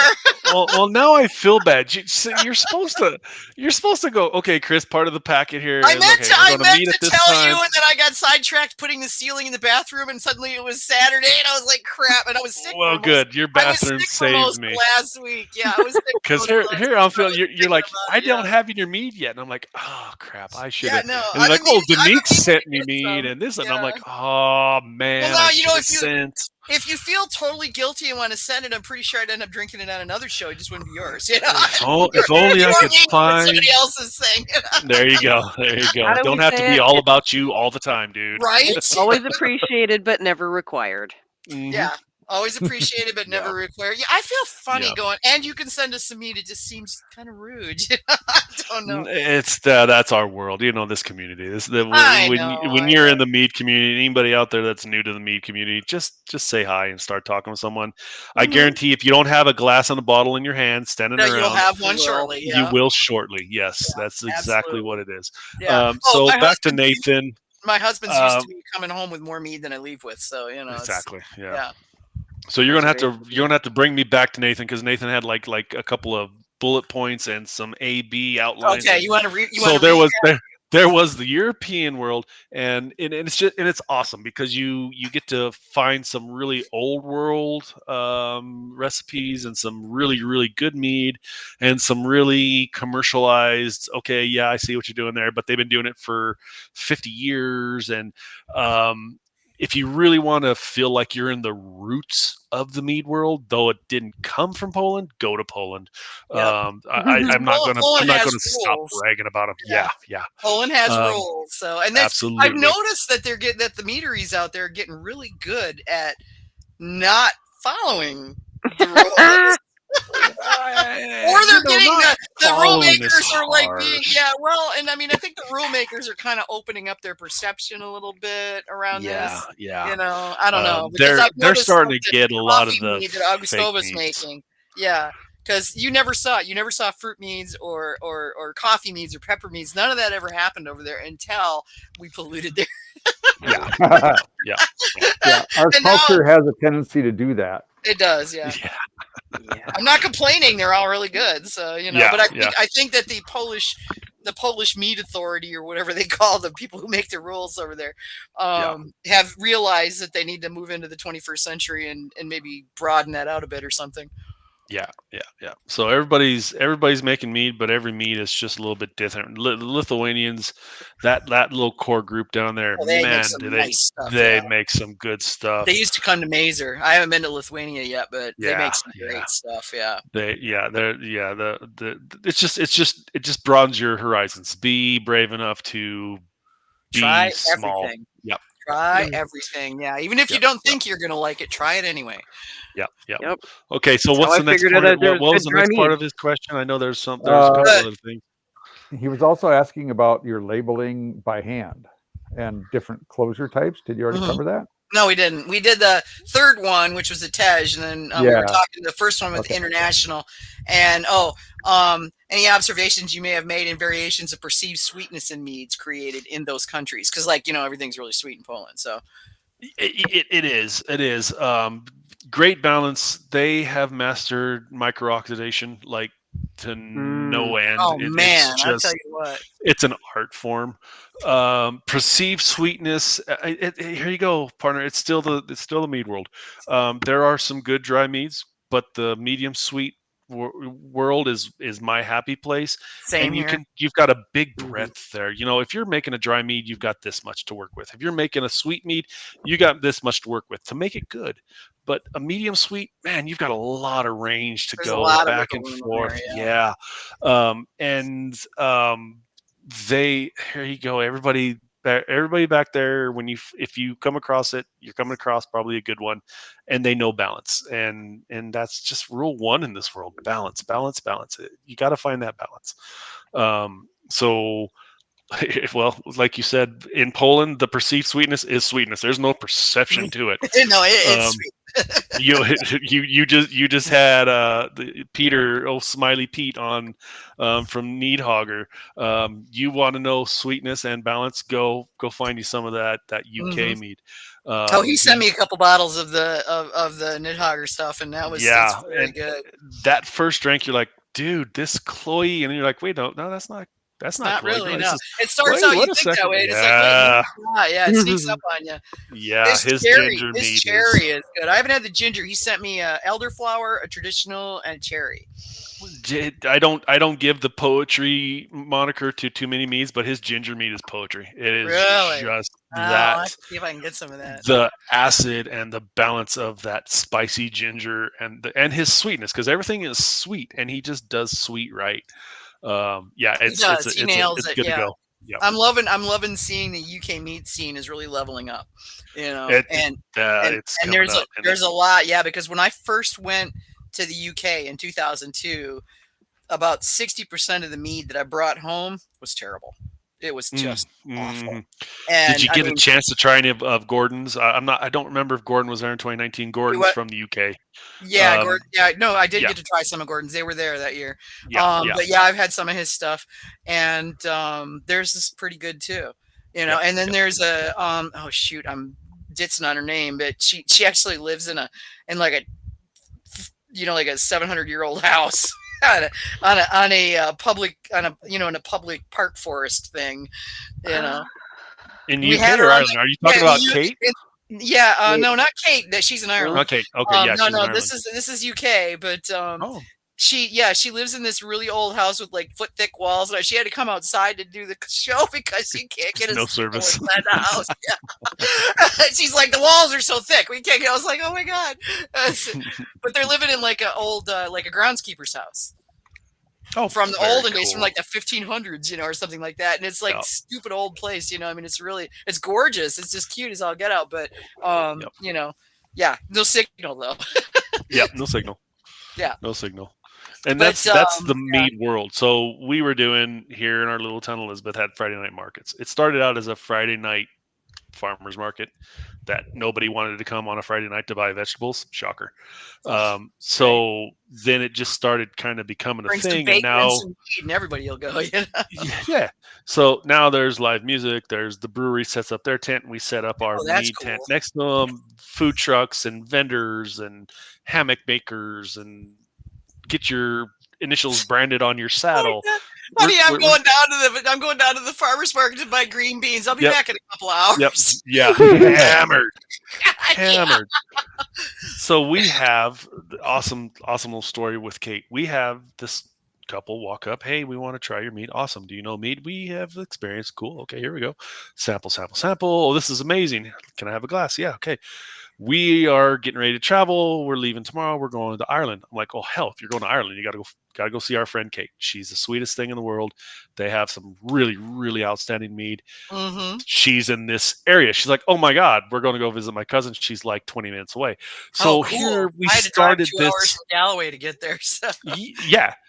So then we get an email of her. Kate and her husband were on holiday, so that she didn't get to actually meet Kate, but she went to the meadery and had their mead, and emails us randomly a picture of them at the meadery in Kate's meadery, and I'm like, see, that's the mead world. That's just the awesomeness of our people. So that always makes me smile. I think about that. Just off of a random couple that comes to my tent to buy a glass of mead. Yep. That's what makes it so wonderful to be part of this world. Okay, do we have Nathan caught up? I mean, I feel bad. I've had him on the line. No, Kevin. You don't get off that easy. Yeah. Never get off that easy. Well, I don't want to leave the guy hanging. He was good enough to add in the questions. I gotta get to him. You should consider yourself lucky he doesn't submit these in Latin, because not only would all of us probably mangle the pronunciation, but then we wouldn't know what he was talking about. So I got Google Translate now. Will become robotics. So Translate will do Latin, will it? Yep. Oh, okay. I'm trying. All of his meads are named with Latin, so that's how we know it's a Nathan mead when it's done. It's fun because when they announce it when he wins, it's like to watch whoever's announcing try to pronounce the mead name is always fun. Yep. You know what? I think we're going to make him be the MC at Valkyrie's next year. There you go. Make him pronounce his own mead names. Exactly. Let's see if he knows how. Play stupid games, Nathan. You win stupid prizes. Now you get to the class. Did you bring enough to share? Yeah, he usually does. So. Oh yeah. There you go. All right. So the next one, let's see, the second one. The second question. Yeah. So he asks or states, I noticed a number of your meads that are bottled laboriously by hand, with some being 375 milliliters with corks, others having 355 milliliter swing top closures for sparkling meads. My guy is packaging, on it now. Yes, he is. He has Google Foo like nobody I know. Go on, Nate. With packaging, what benefits and challenges do you see to these bottle types in your market presentation to consumers and also from a business owner's perspective? Oh gosh, we're so new at the business owner thing. I wish it was something more sexy than that's the bottle that we liked years ago. And years ago, Mike and DJ down at Honeybrook bought a pallet. We're like, we got to get some more bottles. And Mike's like, we're ordering a pallet. Do you want to go in? We're like, yeah, that'll survive for decades to come. And I actually just bottled like the last case of those cases we bought years ago off that pallet. But it was one of those. It was something new and interesting to us that we liked the look of the bottle. Believe me, from a labeling perspective, what a headache. And if somebody would have come up behind me and smacked me on the back of the head and go, don't do split label, just do one solid label. Yep. Oh, gosh. Yeah, if you're hand labeling, a split label is like, oh my God. Really, really cool label production down in Texas that I got hooked up with. And I mean, I'm sitting here to AJ up in Canada. I broke it down to centimeters because I needed it that clean. I'm like, okay, this is what I need between the labels, and I need them facing this way, and it goes through my label machine. Again, it's one bottle at a time, and I got to pull the lever, and it turns the bottle, and the wheel goes around. But we got the spacing between the labels on the roll, and it pairs up just right. You get everything tuned in on the label machine. From a business perspective, from a customer's perspective, they're pretty, man. That's all there is to it. You can have I have a very lovely, we were never going to go with traditional green. I've got a lovely green bottle in my hand right now. 750 is awesome, but at the time we're small batch. So if we do 750, we only get half the bottles out that we can have. And we love these bottles. And do we stick with it? Do we not? And we're like, nope, we staked our flag here, so we're going to hold our ground, and that's just kind of how it came about. Again, I have very minor regrets on the labeling choices we made with the split label, but we're there, and I love them, and I'm going to keep them going. As far as the 355, the swing tops, that was just for carbonated meads. I didn't want to trust a cork or have to cage it, so we're like, well, what do we do? Okay, well, where's beer bottles? Okay, hate that. Well, the we French got are swing tapping tops. in wine bottles. They're, I mean, They are, but we couldn't find them in the right size, and we wanted to keep them kind of, the continuity running smoothly. So we went with the 355 swingers, and yeah, that's just how we came up. They hold up. I like swing tops. They're fun. Yeah, For short term, they're fine. Yeah, for short term, they're fine, but you get I wouldn't trust them. Yeah, because I bottled mine, and because I've got a crap load of swing tops that I got from Savannah Bee Company, and they're wonderful. I love them, and they're great for taking to events and stuff because it makes it so much easier to pour. But if you keep them in there long term, you end up with more oxidation than you'd like. Yeah. And so we kind of, as a rule, we keep one case in the walk-in bottled and ready to go for orders. We're on a couple shelves. We got a brewery friend. They're a brew pub, and they make they come from Central Texas, and they do their own barbecue.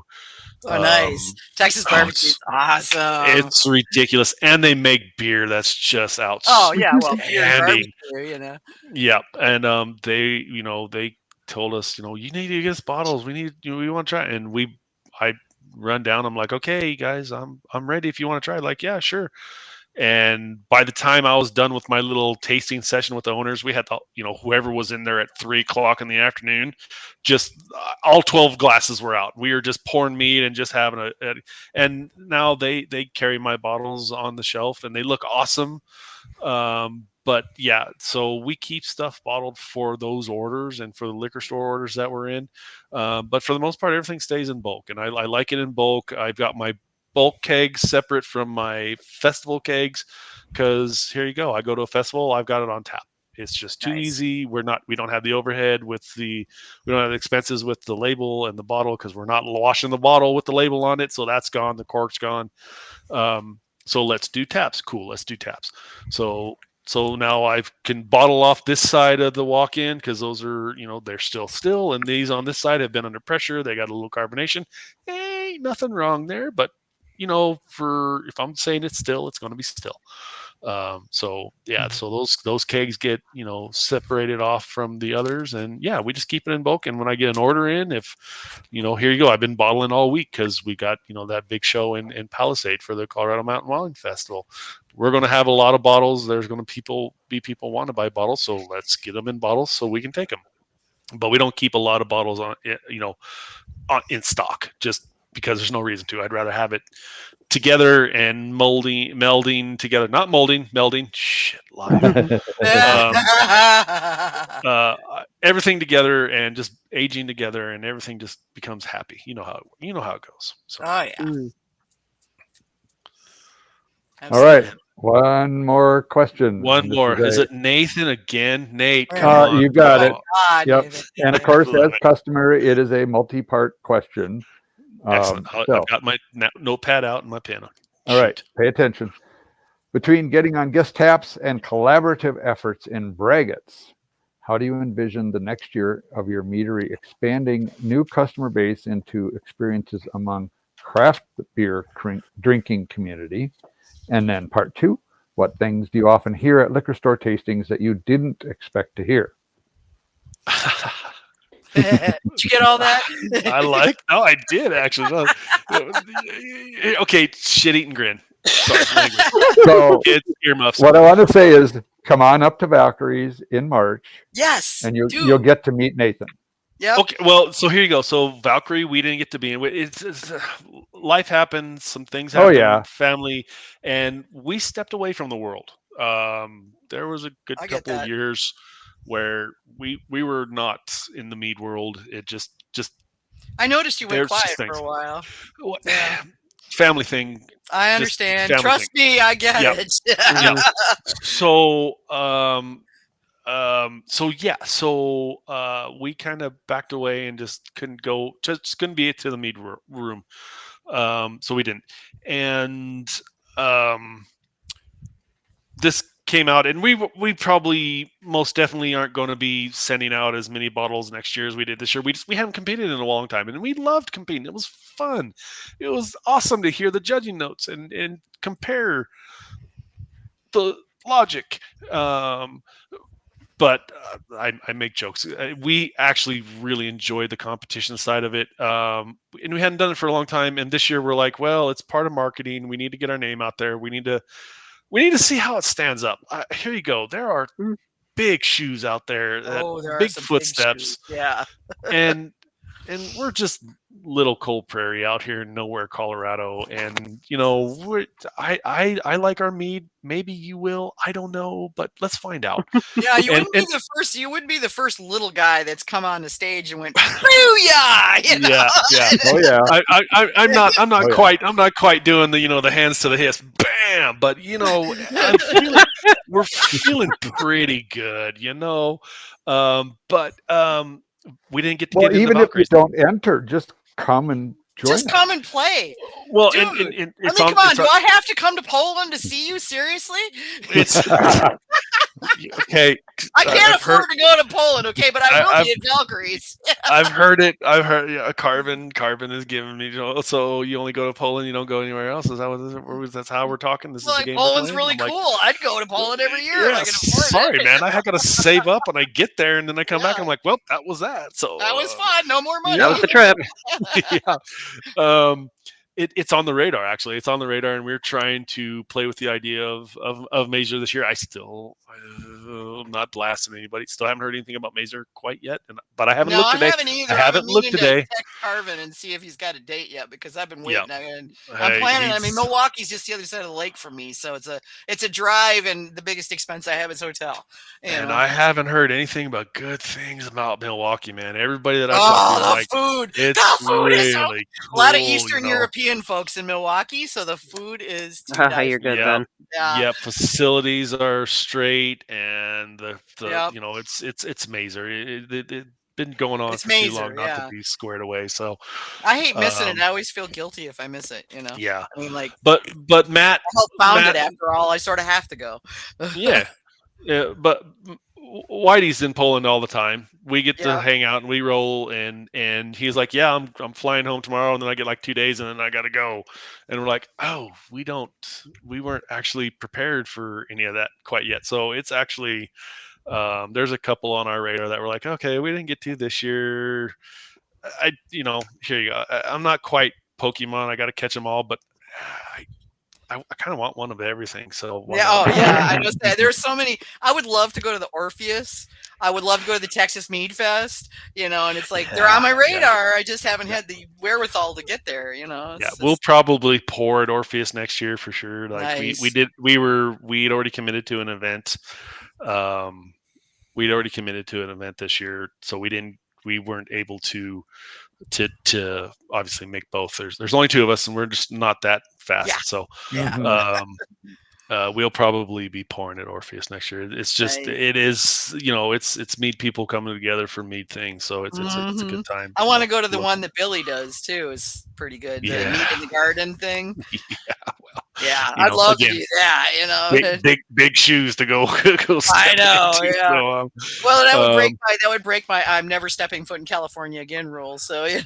Yeah. Well, yeah. That was our Labor Day. Yeah.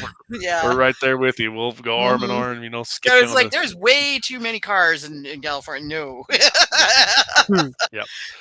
Kevin, I've lost track. We got off on a tangent. I apologize. Let me go back. We'll Please just do. recap real quick. If I knew where the question was, I would look at it, but I don't. So I gotta rely on you, sir. So he was asking about guest taps, collaborative efforts, and braggots, and how do you envision your meadery expanding into a new customer base experience among the craft beer drinking communities? That's part 1. Gotcha. So part 1. So we just got done. That's why I was laughing. That's right. I was laughing about that because we just got done. Obviously close with our Elizabeth Brewing Company here in Elizabeth, our little brewing company. They make good beer, and me and the head brewer were just become fast friends. And just like anytime we get together at one of our competitions or whatever, here, try this. Don't be nice. Just tell me exactly what you need. So that's my wall that we lean on, and he leans on me. And he's like, hey, I tried a strawberry cheesecake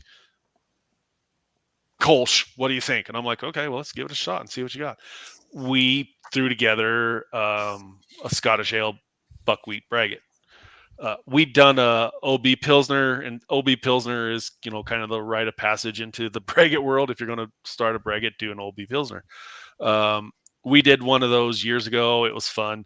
And his favorite beer to make is a Scottish ale. And I'm like, oh, bro, do I think I got a honey for that? And he goes, really? And I'm like, yeah, I think I do.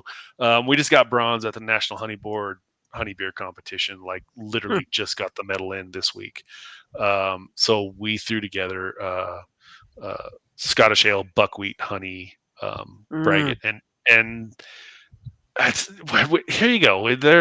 There's some judges that haven't really loved it, and that's fair. I get it. I honestly get it. But I've had a lot of braggots because I never got to make braggots. So when you go to a competition, you get to judge the things that you don't make. And so I've judged a lot of braggots. And I know a really good braggot. And this was a really, really, I stand by it. It's a really good braggot. And so I was pretty stoked, especially for him, to get some for that. So collaborations, there's quite a few craft beer microbrew kind of places around me. Some I know, some I don't. Some I would love to work with, and like, hey, let's throw a brag together. We got some ideas. My one guy that he's a hazy guy. He makes ridiculous hazies. He's the guy that goes into a new place and orders the hazy, and it's not hazy, and he walks out. He's like, no, I'm not staying here. And we're like, dude, just stay. It's okay. He goes, no, this is horrible. I'm not staying here. Fine. I would love to figure out something. There's fun things to do. Collaborations is great. Guest taps, I haven't found that home yet. I've talked to a couple people. I'm certainly not against it, especially because I've already got the kegs for it. You want to give me a tap, my mead can stand up to a tap, keep me on low pressure for my full strength, and we're going to be good to go. I haven't found that home, but it's absolutely a thing. There's no shame in that. Expansion into other places, let's go talk. You know what I'm saying? Let's go to someplace. Hey, I heard about this one. I've never been there. Well, let's go in and see what they're like. Do you like the vibe? Do you like the people? If you like the vibe, you like the beer, you like the people, you're probably going to make some good stuff. It's a dance. Like, everybody's got to get along. So that's basically how we approach it. You walk into a place, let's see what it's all about, and you're like, yeah, it's cool, but let's have a beer and we can move on. Cool. I might not consider that, but yeah, you got to fill it out because you're still doing your thing. You just get to do it with somebody else. Okay, part 2. All right, part 2. By the way, and thanks for that expansive answer. I can talk, Kevin. Dude, I can talk well. I don't know quite what to do with that. There's so many ways I can go with that.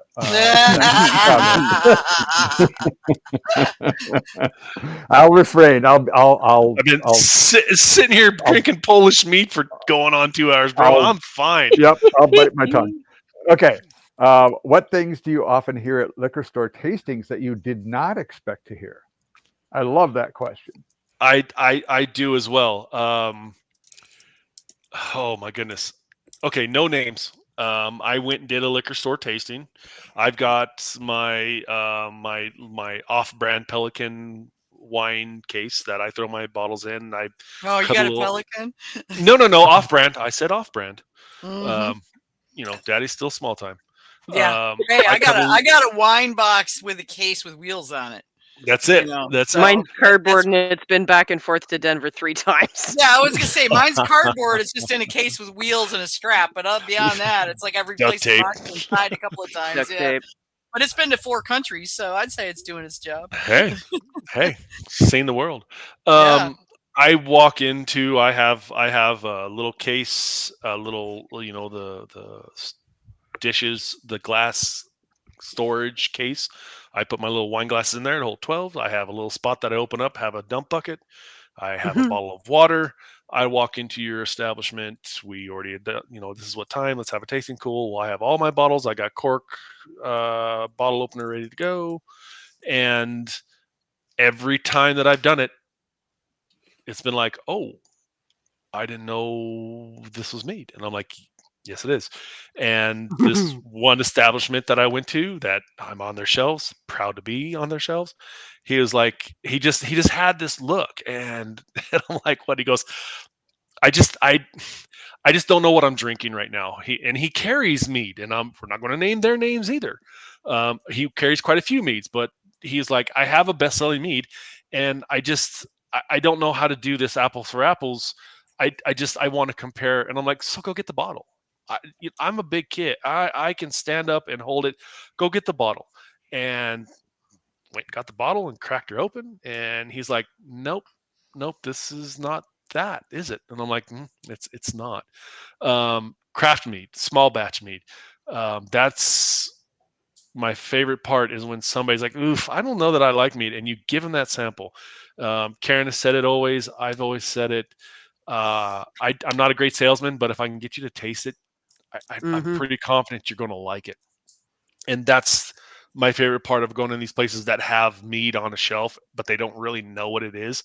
And then they come across me, who's been doing craft mead all this time, and I'm still doing small batch, and I haven't had to negotiate my price compared to how I make it. So I'm not compromising there. I'm still making the same mead I used to make. I'm just making it bigger. And then I walk into your place and I give you this, 3-berry that you don't really have to have a trained palate to pull the blackberry, the blueberry, and the raspberry. They're all there. Yeah. You're going to take that walk, and if I can take you with that walk, that I've had a good day. So that's my favorite part of walking into these places, is seeing that face go, "Ooh, what's this now?" Yeah, that's mead. That's mead, cat. I ain't gonna give you something that ain't good. Promise you. Very cool. I like it. That felt like a mic drop right there. I don't know. I think it kind of did sound. It's a headset, so I can't. So it'd be banging my head on the desk. I know, that's right? Cool. Yeah. That is my Just favorite part of intrigued by this your- world. Honestly, it's my favorite part is somebody that isn't sure, and you just see that light, that ding, like ooh. Oh man, it's the best thing in the world. It really is. It really is. And if you somehow, somewhere in the world can throw, wow, the balance, I'm just going to go walk away and do a happy dance. If you can talk about my mead and mention the word balance in the same breath, yeah. I've done woohoo! a good job. I'm calling mom, going to Disneyland. I'm doing something awesome. Yeah. I love it. Oh, somebody in the Bradley in the chat is saying that Mazer is showing up on their Facebook page. Ooh. Yeah, I didn't know that. Well, I put the phone upside down, so we don't know what's going on Facebook. Yeah, we don't know. It's very cool. But this is. I'm looking forward to trying your stuff, man. I mean, I haven't had any of your since you went pro. I don't think I've had any of your stuff. I've had some of your stuff before you went pro, which was good. You know? Yeah. And I feel like we definitely upped it up. We've tried that. That was a conscious decision to make some adjustments, and then the scary part, man, like, okay, is this going to translate to a bigger batch? Is this, do the numbers hit the marks? And I just did one of the Facebook then and nows, and there was a picture of us doing a acid tartaric acid test on some meat. I don't even remember what kind it was, and we've got the like 5 little glasses and the mounts and this, and then we're going back and forth. And you're like, I can't do that every day. Like we got to find our marks. We got to get our recipe. We got to be confident in it. And that's. So we just went back to the drawing board, and we're like, we're going to make this worldly, and that was our goal. So nice. We'll fix that problem for you, I think. So awesome. Mazer Cup dates 11/6 to 11/9, 2025, Milwaukee, Wisconsin. Yes. Mark your calendars. Those dates are up. We're just trying to still figure out where and when to get bottles. There's that. That's a good thing. You need to have bottles. Bottles are good.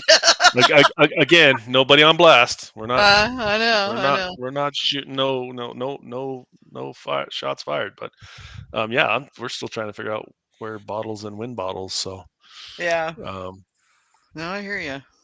Yep, we're trying to figure out, look at calendars and be like, are we making Mazer this year? Are we not making Mazer this year? It's really conflicted. Like I said, we've heard nothing but great things. I'm literally less than 100 miles as the crow flies. Now, granted, the ferries don't run in November, so I have to go all the way around the lake. It's like I feel like, okay, it's in Milwaukee. I'd be an idiot if I didn't go. Yep.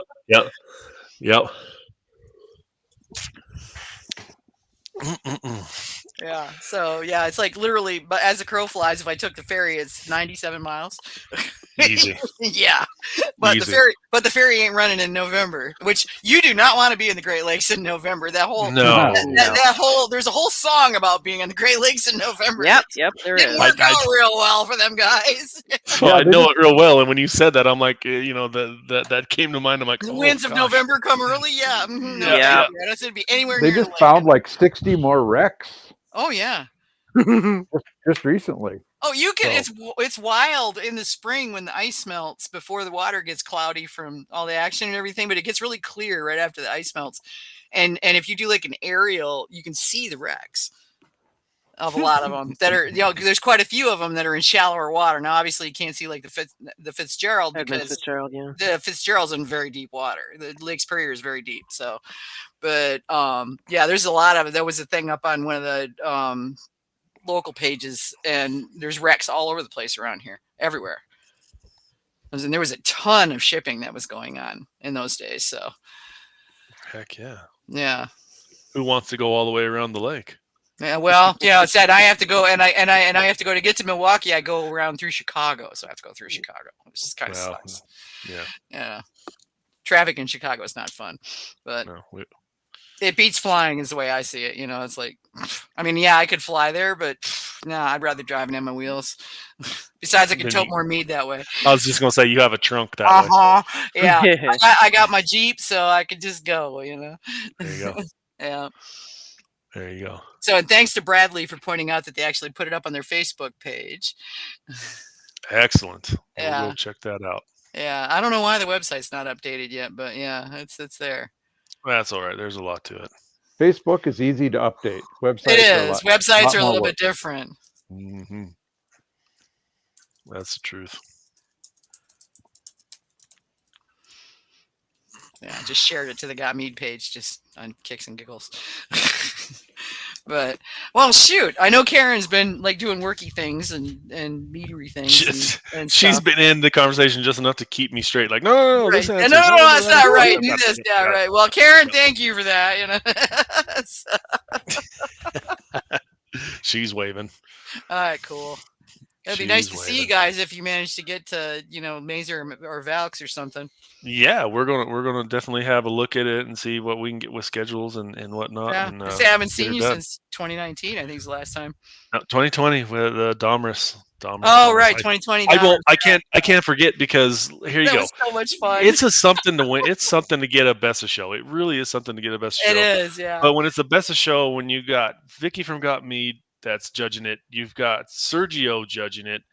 We had a great table for BOS that year. It was great. Yes, and then here you go. I'm literally had like I don't know what to do with my hands. I don't know where to go with my hands because they're announcing us, and then everybody got excited because they've never had a best of show actually there, and we just came on the win because. Here you go. People were like, yeah, it's a good time. You got to go to Savannah. Domras is amazing. They have a whole cookout. We're like, cool, we'll go. It sounds like fun. And then to have that happen and then them be as excited as we are just because we were there, I'm like, this is really cool. This is fun. Yeah. I was really excited for you guys. I thought that was way cool. Yep. And they have a Low Country Boil. It's like, woo! Yeah. That's awesome. Yeah. Standing around the table and crack and crack open oysters and just go to town. Yep. Amy was there, and then you're heading out, and Amy's like, "Well, let's go ahead and drink." And then the three of us like wound up walking around and like hitting different bars and nice. I'm like, we're just doing a whole celebratory thing. So very cool. Yeah, 2020 because I stuck around instead of going back to my daughter was living down there. That's where I was staying with them. So, you're heading I went back out, to play with the grandkids. Yeah. Yep. I remember it because we got to fly to Savannah and we flew home, and then life just shut down after that. That was the and for us that's what true. That was like a month before the lockdowns hit because we had we were fixing to have the Mazer not too long after that, and Yep. That was the last time we flew for a very long time. Yep. Yeah, I try not to fly unless basically if it's a less than a 10-hour drive, I drive. There you go. Yeah. I like it. It works out. But we should let you get going, and I imagine you got a full day at the meadery tomorrow. And bottling. Oh, fun! Yeah. Yep. We've got 6 more labels to get bottled up, so we're ready for next weekend, and then Yep, get things in kegs for this Saturday, and busy. Doing our thing. Doing our thing. Guys, this was absolute blast. Thank you for having me on. Thanks for coming So on. much Told you it was going to be easy. Yeah. I mean, I've listened to enough of them, and I know, like, we're just gonna sit around and shoot the shit. But this time, this is no different than sitting around in the lounge at a hotel with a bunch of friends. Sitting around in the lounge of the Omni with bottles in hand. Same shit, different venue is all. That's it. Simple. With the occasional stink eye from the staff. Yeah, the occasional stink. Yeah. Are you guys get a little done yet? too loud, which we do. Yeah. So it's like whatever. It's like, I'm sorry, we've been drinking. Yep. You said we can come. It's your fault. Ultimately, right? It's your fault. We're drinking, and yeah. You served us, guys. alcohol. Thank you so much for having me on. Yeah, this was anytime, fun, Kevin. It was good to catch up. I ain't talked to you in quite a long time as well. And AJ, it was nice to meet you. Nice to meet you. You know, like you say, Valks or Mainzer would be cool. We'll see what we can get thrown on the schedule, and we just kind of appear when we get the chance. All right, cool. Very good. Awesome. All right, we'll talk to y'all later. Have a good rest of your evening, man. Night, Karen. Take care. She's waving. Good night, y'all. Night. Bye. Bye. So, ton of events coming up. Savannah Bee Company, Greenville, South Carolina on September 10th, Mead and Trivia. September 11th, Kingview Meadery, Pittsburgh, PA. Paz and Ukulele Eddie, live music. It's a great band name. September 12th, Brimminghorn Meadery in Seaford, Delaware. So that's the other location. Has Mead and D&D. September 13th, St. Ambrose Cellars. That's this Saturday. Has their barn dance 2025. I got to see if I can talk John into going. He don't dance, so I don't know. September 13th, Viking Alchemist Meadery, Smyrna, Georgia, Mead and Metal Artisan Market. September 13th, Bumbling Fools Meadery in Minneapolis is Play Dungeons and Dragons, a fundraiser for 6 Elements. September 13th, the Oregon Honey and Mead Festival in Medford, Oregon. It's an event by Cascade Girl Organization and the Oregon Honey Festival at Eden Valley Orchards and Winery. That'd be cool. September 13th and 14th, St. Louis Renaissance Festival in Wentzville, Missouri. Ticket includes 4 samples of mead, a mead flask, and entertainment. Festival admission is separate. September 14th, Furrows to Fences in Fond du Lac, Wisconsin. From hive to glass, mead making basics. September 18th, Kingview Mead, Pittsburgh, PA, the Honey Earners, live music.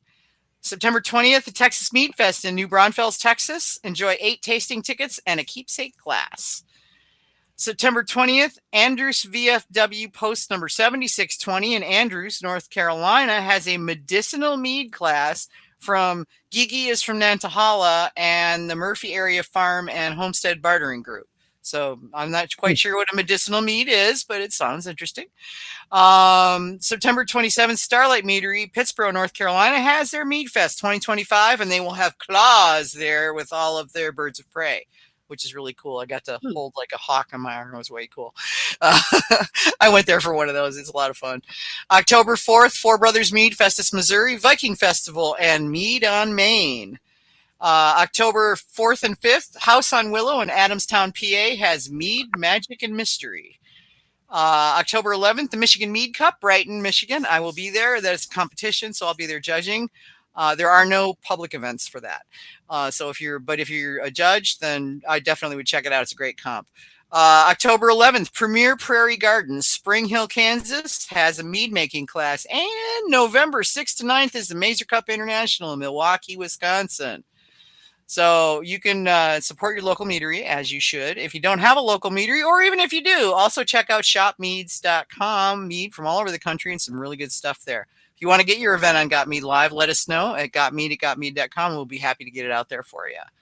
In the meantime, we're still filling up the rest of the year, so upcoming guests I'll be announcing on the webpage. But we'll see you guys in 2 weeks, and be excellent to one another. Take care. Night, everybody. All right, night all.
And we're back.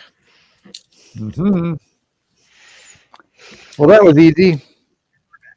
Yeah, it was. It was funny how he started out a little nervous because when I talked to him earlier, he's like, Karen's kind of not sure about being. I'm like, dude, we're just sitting around talking. Seriously, it's really laid back. Twitch is still on. Oh, is it? Yep. Hang on. Let me reload the page and see if that fixes it. I mean, it's not a big deal because I'm the only one in there, but you know. Yeah.